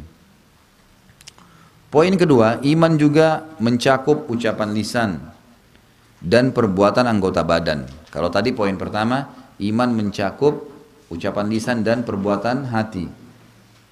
Jadi ibu-ibu tidak akan merasakan keimanan kecuali diikuti dengan masalah hati. Semua amalan hati tadi, tawakal, ikhlas, cinta kepada Allah gitu kan. Yang kedua adalah iman juga mencakup ucapan lisan dan perbuatan anggota badan. Ucapan lisan adalah mengucapkan syahadatain dan pengakuan terhadap konsekuensi-konsekuensinya. Tadi saya bilang kalau kita bilang iyyaka na'budu wa iyyaka nasta'in, memang betul-betul seperti itu. Sahabat itu kalau sendalnya putus, angkat tangan ke langit, ya Allah sendal saya putus, gantikanlah. Allah nggak akan lemparin sendal dari langit, tapi Allah akan gerakkan makhluk-makhluknya yang lain yang memberikan dia sendal, atau dia dapat duit, orang kasih kesian, dia bisa beli sendal. Itulah jawaban doa. Ibu kalau sakit, ya Allah sembuhin saya. Bagaimana kira-kira caranya? Apakah Allah akan lemparin obat dari langit? Kita nanti kalau dikabulkan doanya, datang dalam bentuk sinyal. Kita ketemu dengan seseorang, kerabat, teman, dan tiba-tiba ngobrol sampai bicara masalah penyakit kita, lalu dia tunjukkan dokter yang cocok, yang bagus. Oh, setahu saya ada dokter yang bagus di sana. Kita konsultasi cocok, resep cocok, kita sembuh. Nah itu jawaban dari doa, bukan karena dokter dan resepnya. Karena kalau Allah belum mau kita sembuh, nggak bakal sembuh walaupun spesialis dari negeri manapun gitu. Ucapan lisan adalah mengucapkan syahadatain dan pengakuan terhadap konsekuensi-konsekuensinya. Jadi kita harus tahu, la ilaha illallah, memang tidak ada Tuhan yang berhak disembah kecuali Allah. Cuma satu, jangan bergantung, jangan tunduk, jangan memohon, jangan menyembah, jangan menyembeli, kecuali kepada dia. Juga Muhammad Rasulullah, berarti kita mengambil semua ajaran beliau karena utusan Allah, jadi semua panduan hidup kita diambil dari beliau.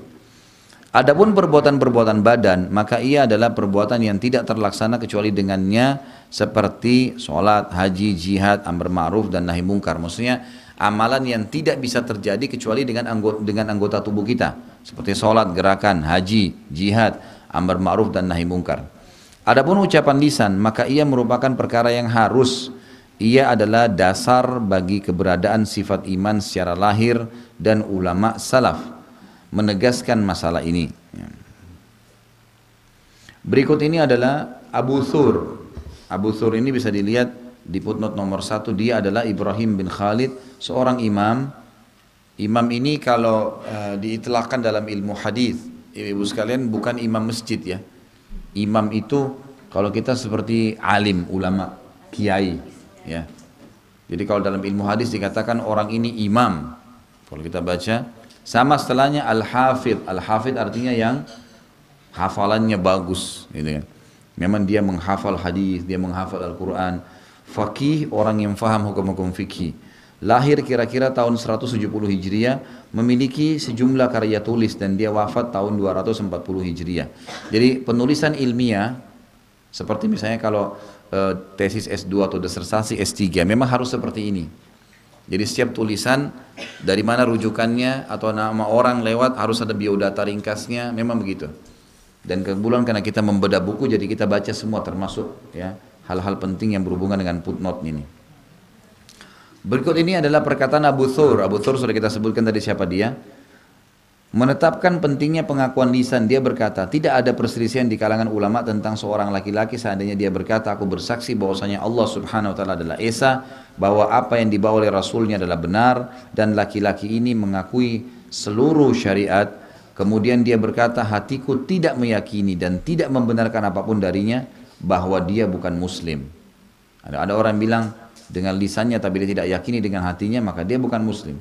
Seandainya dia berkata Al-Masih adalah Allah dan dia mengingkari Islam, dan dia berkata hatiku tidak meyakini sesuatu apapun darinya, bahwa dia adalah kafir berdasarkan apa yang ditampakkan tersebut dan bukan mukmin. Dengan pengakuan tanpa diiringi pembenaran, dia tidak menjadi mukmin. Pengakuan lisan tanpa diikuti pembenaran dalam hati tidak dikatakan mukmin. Dan sebaliknya, dengan pembenaran tanpa diiringi pengakuan juga tidak menjadi mukmin. Kalau dia juga yakin dalam hati tapi tidak dia ucapkan, juga sama. Sehingga dia membenarkan dengan hatinya dan harus mengakui dengan lisannya, gitu kan. Jadi semuanya sama. Orang bilang saya muslim, saya mukmin tapi dalam hati tidak pernah ada ucapan dengan lisan, tidak pernah dia mengatakan bismillah kalau mau makan, tidak pernah dia mengatakan alhamdulillah, tidak pernah dia berdakwah di jalan Allah, tidak pernah dia mengingatkan pada yang ma'ruf, melarang dari kemungkaran, maka tidak dikatakan mukmin. Gimana caranya? Jadi harus dua-duanya bersatu. Ibnu Hazm ini ada footnote nomor 3. Abu Muhammad Ali bin Ahmad bin Sa'id Az-Zahiri Al-Andalusi. Andalusi itu dari Spanyol ya. Dulu waktu masa kejayaan Islam itu dikatakan Andalus. Seorang faqih, al-hafidh, tadi sudah saya jelaskan al-hafidh, ahli sastra, menteri pada saat itu, memiliki banyak karya tulis, lahir di Cordova, ya, tahun 384 dan wafat 456 Hijriah. Ibnu Hazm menegaskan pentingnya ucapan lisan ini. Dia berkata, barang siapa meyakini iman dengan hatinya dan tidak mengucapkannya dengan lisannya tanpa taqiyah itu menyembunyikannya. Di dalam Islam itu seperti yang dilakukan oleh Ammar bin Yasir radhiyallahu anhu, sahabat Nabi. Waktu dia sama ayahnya Yasir, sama ibunya namanya Sumayyah. Ini Sumayyah sama Yasir, ayahnya si Ammar ini itu budaknya Abu Sufyan, budaknya Abu Jahal.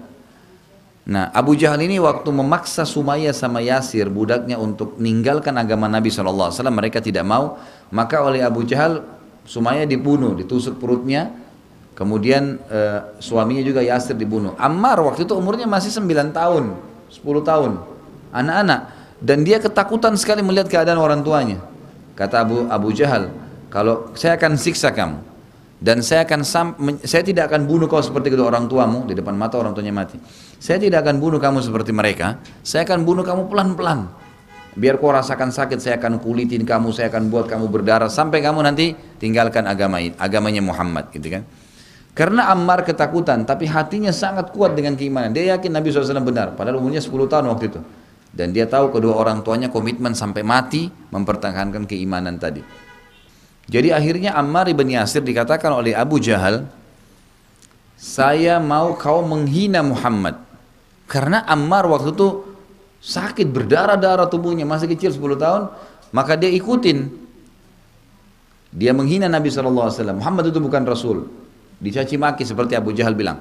Kemudian Abu Jahal tidak puas, dia ada lewat unta di situ. Kata Abu Jahal, wahai Ammar, saya tidak akan lepas kau sampai kau bilang unta ini Tuhanku. Kata Ammar, unta itu Tuhanku. Selesai, Abu Jahal tinggalkan. Ammar ini dalam kondisi tubuhnya berdarah, sakit, umur 10 tahun, datang kepada Nabi SAW sambil nangis. Ya Rasulullah, begini kejadiannya. Lalu kata Nabi SAW, kalau besok Abu Jahal tangkap kamu lagi, boleh kamu ucapkan itu. Karena Datang wahyu menjelaskan ternyata Ammar ini dalam hatinya benci sekali dengan apa yang dia ucapin. Dia tidak mau sebenarnya, tapi dia dipaksa. Maka Allah SWT menurunkan firman-Nya, kecuali orang-orang yang illa man ukriha wa qalbu mutmainnun bil iman, kecuali orang yang dipaksa dan hatinya penuh tetap ketentraman dengan keimanan, maka itu tidak ada masalah. Itu namanya taqiyah. Itu yang dimaksud dengan taqiyah. Tadi ada kata-kata taqiyah kan? Ya, jadi setiap ada huruf pun yang atau kalimat yang tidak jelas, yang memang tidak diterimakan, saya akan jabarkan. Itu yang dimaksud tadi.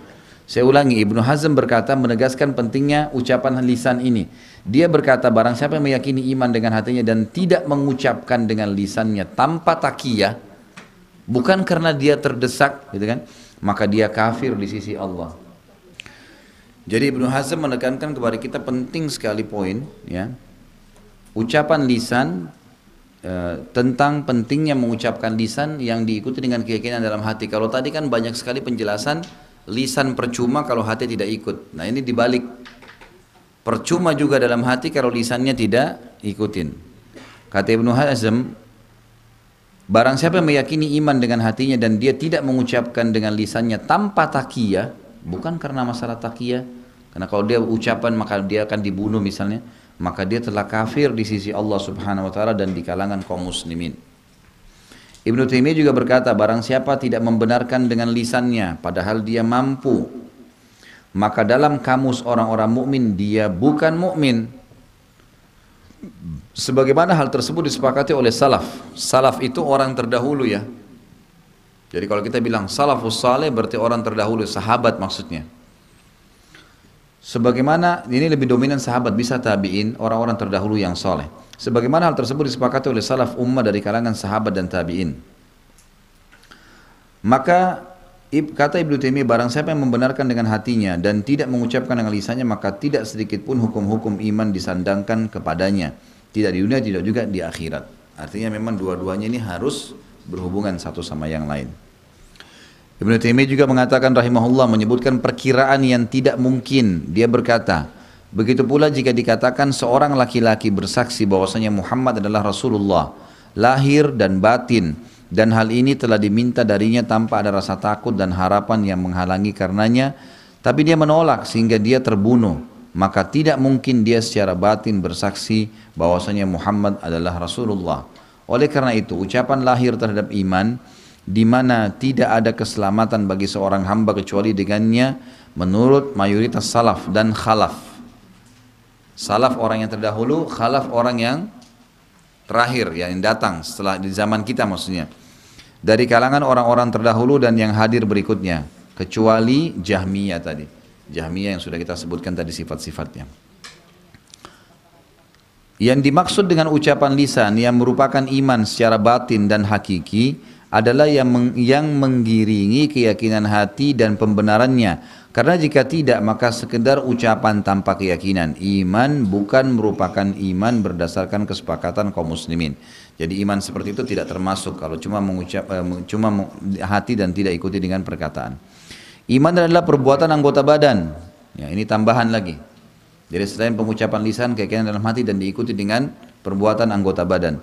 Sebagaimana makhluk wajib membenarkan para rasul alaihi wassalatu wassalam dalam apa yang mereka beritakan. Mereka juga harus mentaati mereka para pengikut harus mentaati para rasul dalam apa yang mereka perintahkan. Iman kepada rasul tidak terwujud dengan mendurhakainya sama sekali. Firman Allah Subhanahu wa taala surah An-Nisa ayat 64, A'udzu billahi minasyaitonir rajim wa ma arsalna mir rasulin illa liyuta'a biidznillah. Dan kami tidak utus seorang rasul pun melainkan memang harus untuk ditaati dengan izin Allah. Perbuatan-perbuatan anggota badan menginduk kepada perbuatan-perbuatan hati dan tuntunannya.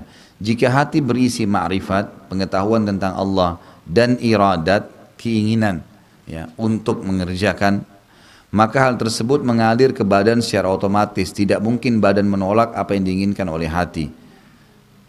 Oleh karena itu Nabi SAW bersabda, Ala wa inna fil jasati mudghah idha salahat salaha laha sairul jasad wa idha fasadat fasada laha sairul jasad ala wa hiyal qalb. Ketahuilah jika di dalam jasad terdapat seongkoh daging, jika ia baik maka baiklah seluruh tubuh, jika ia rusak maka rusaklah seluruh tubuh. Ketahuilah dia adalah hati. Hadis ini riwayat Imam Bukhari.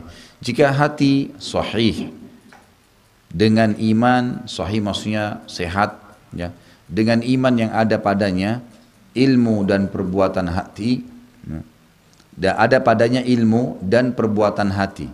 Jadi kalau hati itu sehat, ya, dengan iman yang ada disebabkan iman itu karena ilmu dan perbuatan hatinya, tawakalnya, ikhlasnya, maka secara otomatis ia mengakibatkan kebaikan jasad.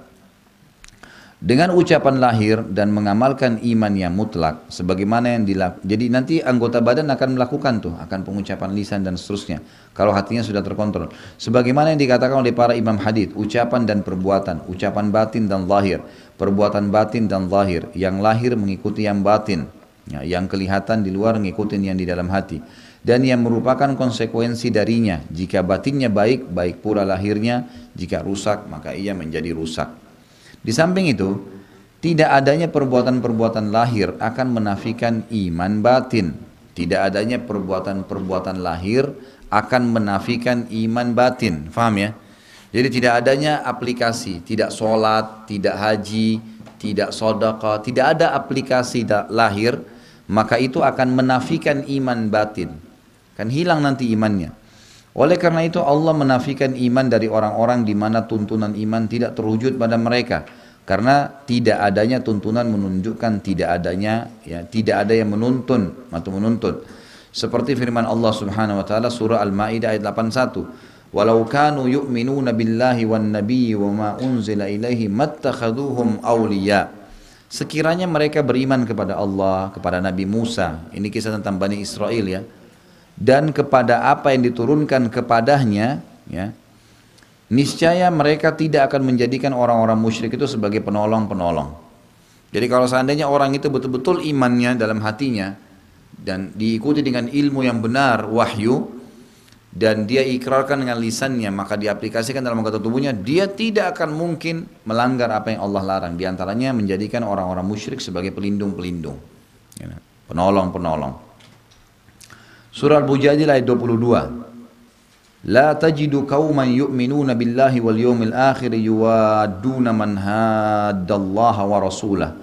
Kamu tidak akan mendapati kaum yang beriman kepada Allah dan hari akhir. Tidak mungkin terjadi pada orang-orang yang beriman pada Allah dan hari akhir saling berkasih sayang dengan orang-orang yang menentang Allah dan Rasulnya. Gak mungkin. Orang yang salah diingatkan salah. Tidak mungkin dia malah berbaik-baik dengan orang yang salah. Karena komitmen, semua yang benar, benar di mata Allah, semua yang salah, salah di mata Allah.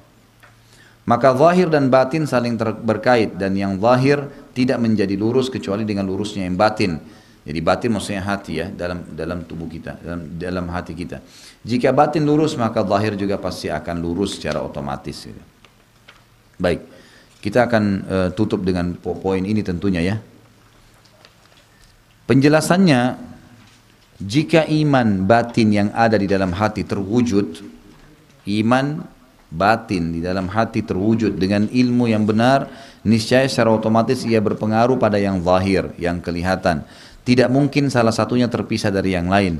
Keinginan yang kuat untuk berbuat ditambah kemampuan yang sempurna membawa kepada terwujudnya apa yang mungkin terwujud. Jika cinta kepada Allah dan Rasulnya terpatri di dalam hati, maka ia menuntut sikap loyal, wala' kepada wali-walinya, wali Allah, dan anti atau barak terhadap musuh-musuhnya. Otomatis akan melahirkan itu. Kita akan selalu merasa nyaman dengan orang-orang yang beriman seperti kita, dan kita akan merasa tidak nyaman dengan orang-orang yang tidak sejalan, gitu kan.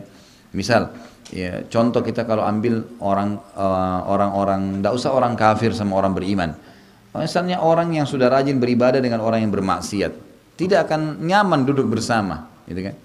Kalau orang yang terbiasa di tempat-tempat kemaksiatan, buang-buang waktu, ghibah, mungkin melakukan kemaksiatan, terus dipanggil datang ke majelis ilmu seperti ini, nggak bakal betah, panas pantatnya mau berdiri. Orang yang biasa di majelis ilmu tidak mau lagi duduk di diskotik, buang-buang waktu, di bar, di kafe, nggak ada waktu, nggak ada keinginan untuk itu, hilang itu, gitu kan. Kata dalam hadis yang menguatkan ini adalah hadis Nabi SAW, al-arwahu junudun mujannadah. Ruh itu tergantung nanti kita membinahnya, membiasakannya, gitu kan. Jadi kalau kita biasakan dengan keimanan, maka dia nanti akan bersatu seperti connect dengan orang yang seiman sama dia, sama dengan keimanannya. Dan apa yang bertolak belakang dengan itu dia merasa tidak nyaman dengannya. Itu sudah sunnatullah, gitu kan. Orang yang mau menikah, kalau dia terbiasa di majelis ilmu, dia cari orang yang soleh dan soleha. Orang yang biasa di bar setiap malam, dia cari juga orang yang sama dengan dia. Ya, tidak mungkin dia mau cari yang lain, karena memang ruhnya itu, kejiwaannya tidak akan sejalan. Dia tidak mau dengan itu.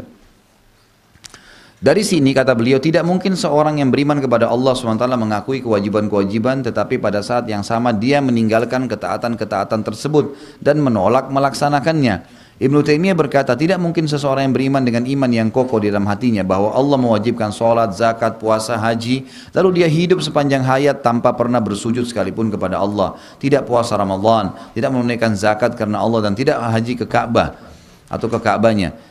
Ini tidak mungkin. Ini tidak akan terjadi kecuali karena kemunafikan dan kezindikan di dalam hati. Zindik itu kefasikan, orang yang terlalu luar biasa, kerusakan dalam jiwanya dengan pelanggaran-pelanggaran agama, itu namakan zindik. Samalah dengan orang munafik, gitu kan. Tidak bersama dengan iman yang sahih. Ya, saya ulangi di sini dikatakan, ini tidak mungkin terjadi. Ini tidak akan terjadi kecuali karena kemunafikan. Kalau misalnya ada orang yang mengatakan beriman pada Allah tapi tidak pernah sama sekali aplikasikan perintah-perintah Allah, tidak pernah tinggalkan larangan, maka ini berarti kemunafikan dan kezindikan. Tidak bersama dengan iman yang sahih. Tidak mungkin dia bersatu sama iman dalam hati. Oleh karena itu Allah mencap orang-orang kafir karena penolakan bersujud dalam firman-Nya surah Al-Qalam 42 sama 43. Padahal orang-orang kafir Mekah itu mengakui Allah, cuma nggak mau sujud, nggak mau ikutin perintah. A'udzubillahi minasyaitonirrajim. Yawma yukshafu an sakin wa yud'auna ila sujudi fala yastati'un. Khashi'atan absaruhum tarhaquhum dhillah wa qad kanu yud'auna ila sujudi wa hum salimun. Jadi sebelum saya baca terjemahan, ada orang-orang nanti hari kiamat, Bu. Itu yang nanti hari kiamat mereka tahu nih ada kelompok orang-orang beriman. Dan mereka sudah tahu ternyata orang-orang ini kena suka sujud, ibadah dulunya di dunia. Mereka juga ingin sekarang tapi di akhirat, gitu kan? Pada saat itu. Maka sudah tidak bisa. Mereka mau sujud tidak bisa, tubuhnya jadi kaku, gitu kan? Mau sujud pun pada itu sudah nggak bisa. Ini Allah ceritakan dalam surah Al-Qalam ayat 42 sama 43. Pada hari betis disingkapkan, hari kiamat diistilahkan dengan betis disingkap, gitu kan? Karena pakaian orang-orang nanti itu akan menyingkap semua betisnya.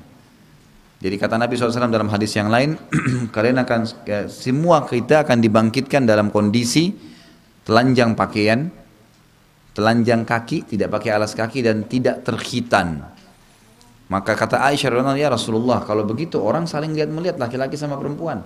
Kata Nabi SAW, hai Aisyah, pada zaman itu, waktu itu bukan lagi seperti yang kau bayangkan. Udah lain. Sekarang gini, kalau tiba-tiba Jakarta ini ada diserang oleh musuh, ini orang-orang pada dibantai-bantain sama musuh di jalan. Kemudian ada orang lari telanjang, ibu masih mau lihat lagi? Nggak ada waktu. Dan bukan saatnya dan seterusnya. Begitu juga orang di akhirat nanti. Udah nggak ada lagi. Tapi hadis menjelaskan masalah itu.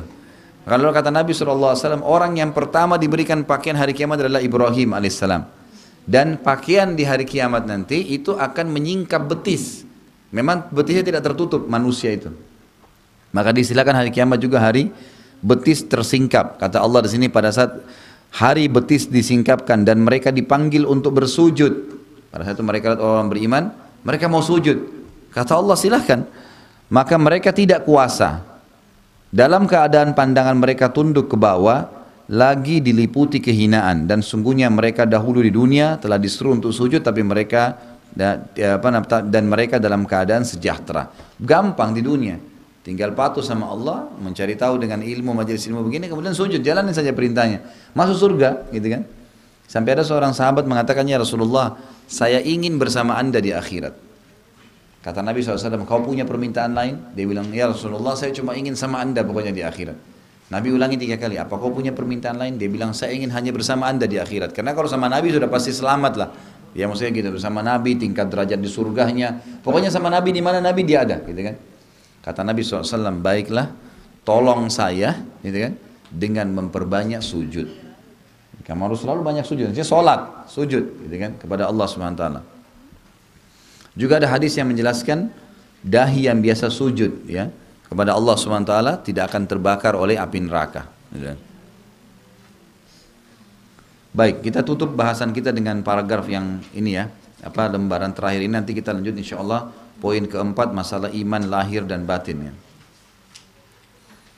Jika telah terbukti bahwasanya iman mencakup ucapan lisan dan perbuatan anggota tubuh, maka jelaslah bagi kita sebagai berikut. Agungnya masalah ucapan lisan dan perbuatan anggota badan dan keagungan keduanya, dan bahwa antara keduanya dengan ucapan dan perbuatan hati terkait ya, terdapat terketaikan. Jadi beliau ini coba memisahkan dari tiga definisi tadi, ikrar dengan lisan, yakin dengan hati, perbuatan dengan anggota tubuh, dirincikan dulu sama dia. Ini tadi sebenarnya rincian semua. Kembali kepada definisi itu sebenarnya tadi ya. Cuma bagaimana itu dimunculkan ya. Jadi beliau mengatakan awal poin 1 tadi, bagaimana lisan itu diikuti dengan keyakinan hati dan satu sama lain terkait. Sekarang ditambah dengan beliau adalah bagaimana lisan, hati itu diikuti dengan perbuatan anggota tubuh. Kekeliruan golongan Jahmiyah yang mengklaim bahwasanya iman hanya sekedar mengetahui Allah dengan hati walaupun tanpa ucapan dan perbuatan. Abu Ubaid al-Qasim bin Salam telah membantah ucapan ini dan mengatakan bahwa ia menyimpang dari ucapan para pengikut agama yang lurus karena ia bertentangan dengan firman Allah dan sabda Rasulullah SAW dengan menolak dan mendustakannya. Kemudian dia berkata, seandainya perintah dan agama Allah seperti yang mereka katakan, niscaya tidak akan diketahui perbedaan Islam dan jahiliyah. Tidak pula agama-agama dibedakan sebagian dengan sebagian yang lainnya, di mana dia menerima dari mereka klaim yang ada di dalam hati mereka tanpa harus menunjukkan pengakuan terhadap apa yang dibawa oleh kenabian. Jadi kalau tidak ada hubungannya antara hati dengan aplikasi anggota tubuh dengan lisan, maka nanti akan tidak ada perbedaan antara agama-agama yang ada. Kekeliruan golongan Maturidiyah, ini nama lain ya. Kita bisa lihat footnote nomor 2, golongan lain. Mereka adalah para pengikut Abu Mansur al-Maturidi. Beliau wafat tahun 333 Hijriah. Mereka termasuk yang mengingkari sifat-sifat Allah atau mu'attilah, membatalkan sifat-sifat Allah. Sefaham dengan Murji'ah dalam masalah iman. Ya, jadi cuma pengucapan lisan saja. Dalam bertalaki, talaki ini mengambil ilmu. Ya. Istilah talaki berarti mengambil ilmu. Dalam bertalaki bermetode ahli kalam. Ya, ditambah dengan kemiripan yang besar dengan Asy'ariyah. Jadi mereka pada saat bertalaki mereka hanya menggunakan metode ahli kalam. Intinya apa saja yang dinukil, ada dalil nggak ada dalil, jalanin saja. Itu yang dimaksud. Ya. Ringkasnya Maturidi adalah dinisbatkan kepada orang tadi yang bernama Abu Mansur al-Maturidi.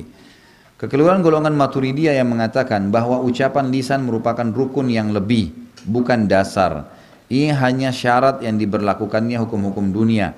Sampai-sampai mereka berkata, barang siapa yang membenarkan dengan hatinya dan tidak mengakui dengan lisannya, maka menurut kami dia kafir. Sementara menurut Allah dia mukmin, termasuk penghuni surga. Gitu kan? Jadi ini keyakinan mereka lah. Barang siapa yang membenarkan dengan hatinya tapi tidak mengikuti dengan lisannya, maka menurut kami mereka adalah kafir. Sementara menurut Allah dia mukmin, termasuk penghuni surga.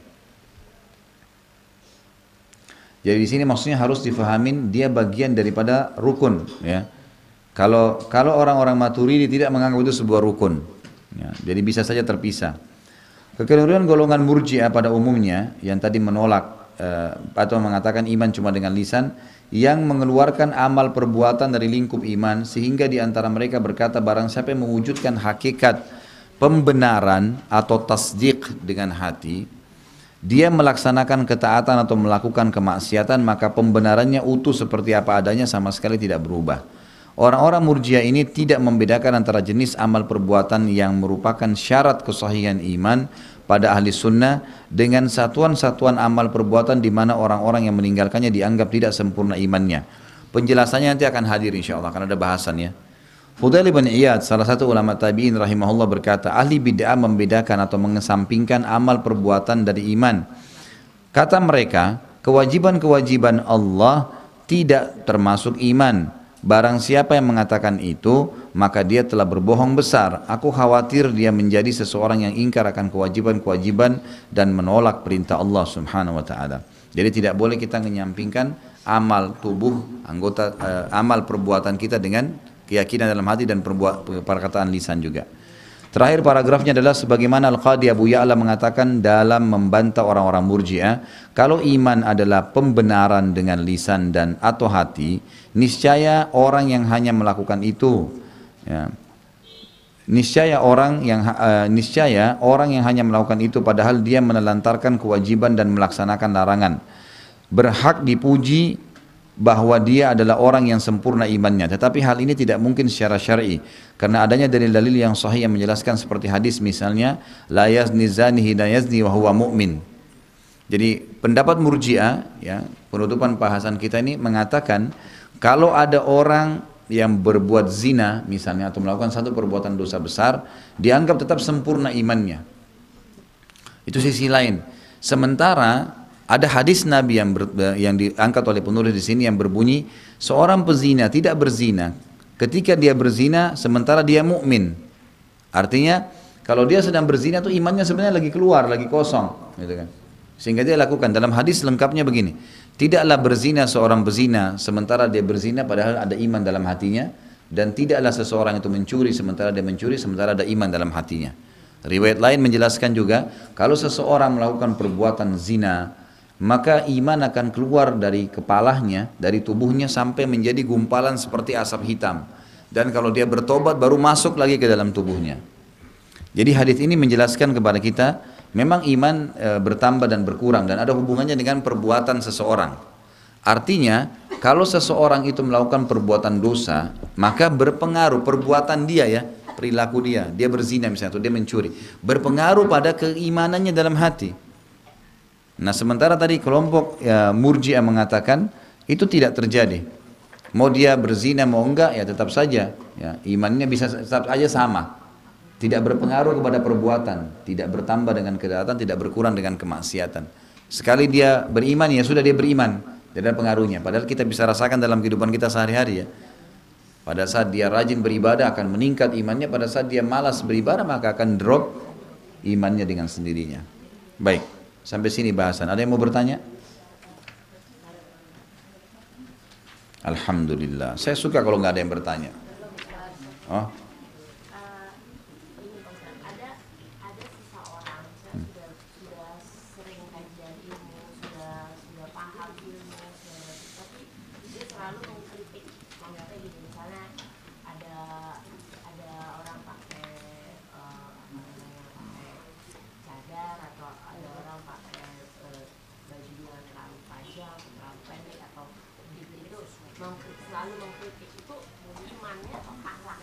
Mengkritik apa dulu? Ya, jadi biasanya kalau orang mengkritik sesuatu yang sudah benar secara agama, itu dasarnya karena kejahilan saja. Dasarnya karena kejahilan. Beda antara orang yang mengkritik karena dia jahil dengan orang mengkritik karena dia memungkiri.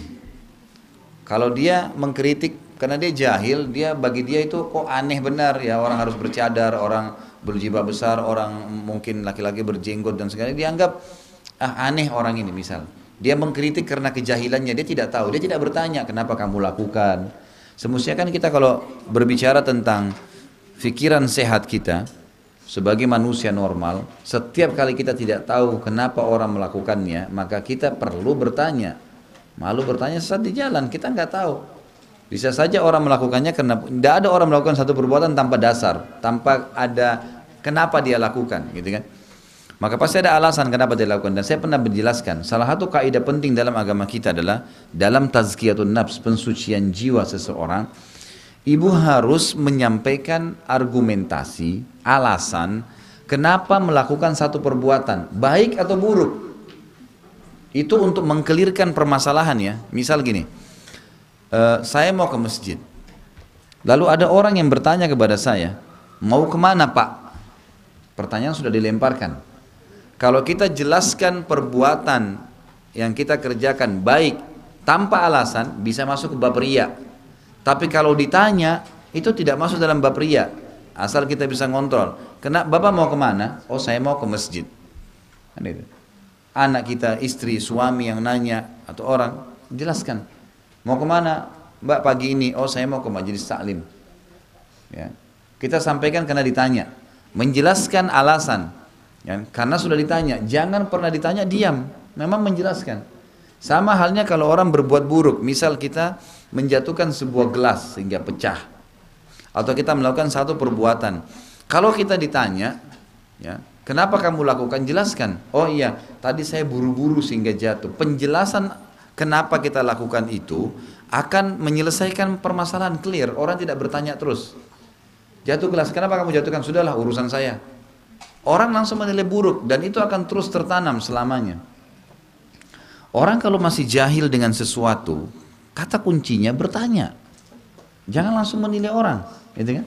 Karena kalau dia tidak bertanya, maka dia akan terus terbawa dengan keburukan, penilaian buruk terus kepada orang. Tidak selesai. Dan dia pun akan jahil. Kalau ini, berarti orang ini jahil yang memang perlu diingatkan.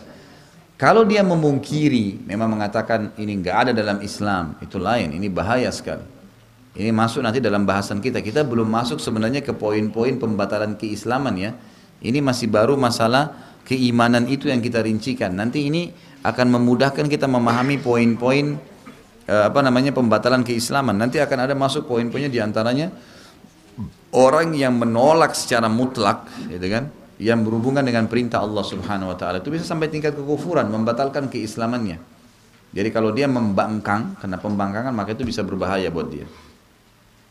Ya Bu ya. Jadi sebaiknya kalau ada diantara teman-teman kita muslimah atau muslim yang memang sudah menjalankan perintah agama, kita mestinya mengatakan Masya Allah, kamu sudah bisa jalankan ya.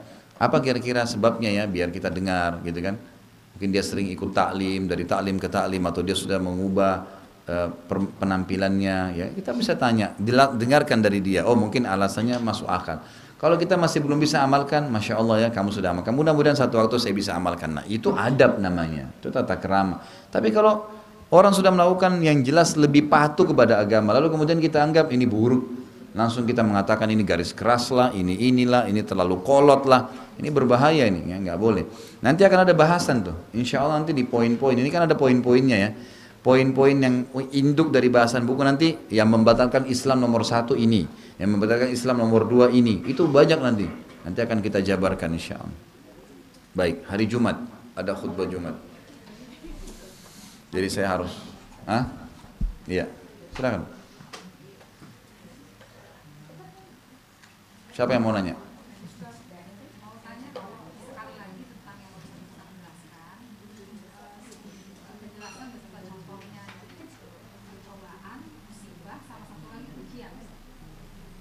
Ujian itu dia lebih global maknanya.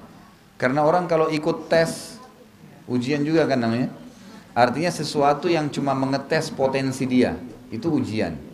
Dan ini tidak disebutkan sebenarnya kalau dalam agama ya. Jadi dia lebih banyak kecobaan sama musibah. Kalau orang masukkan ujian, dia dimasukkan dalam cobaan.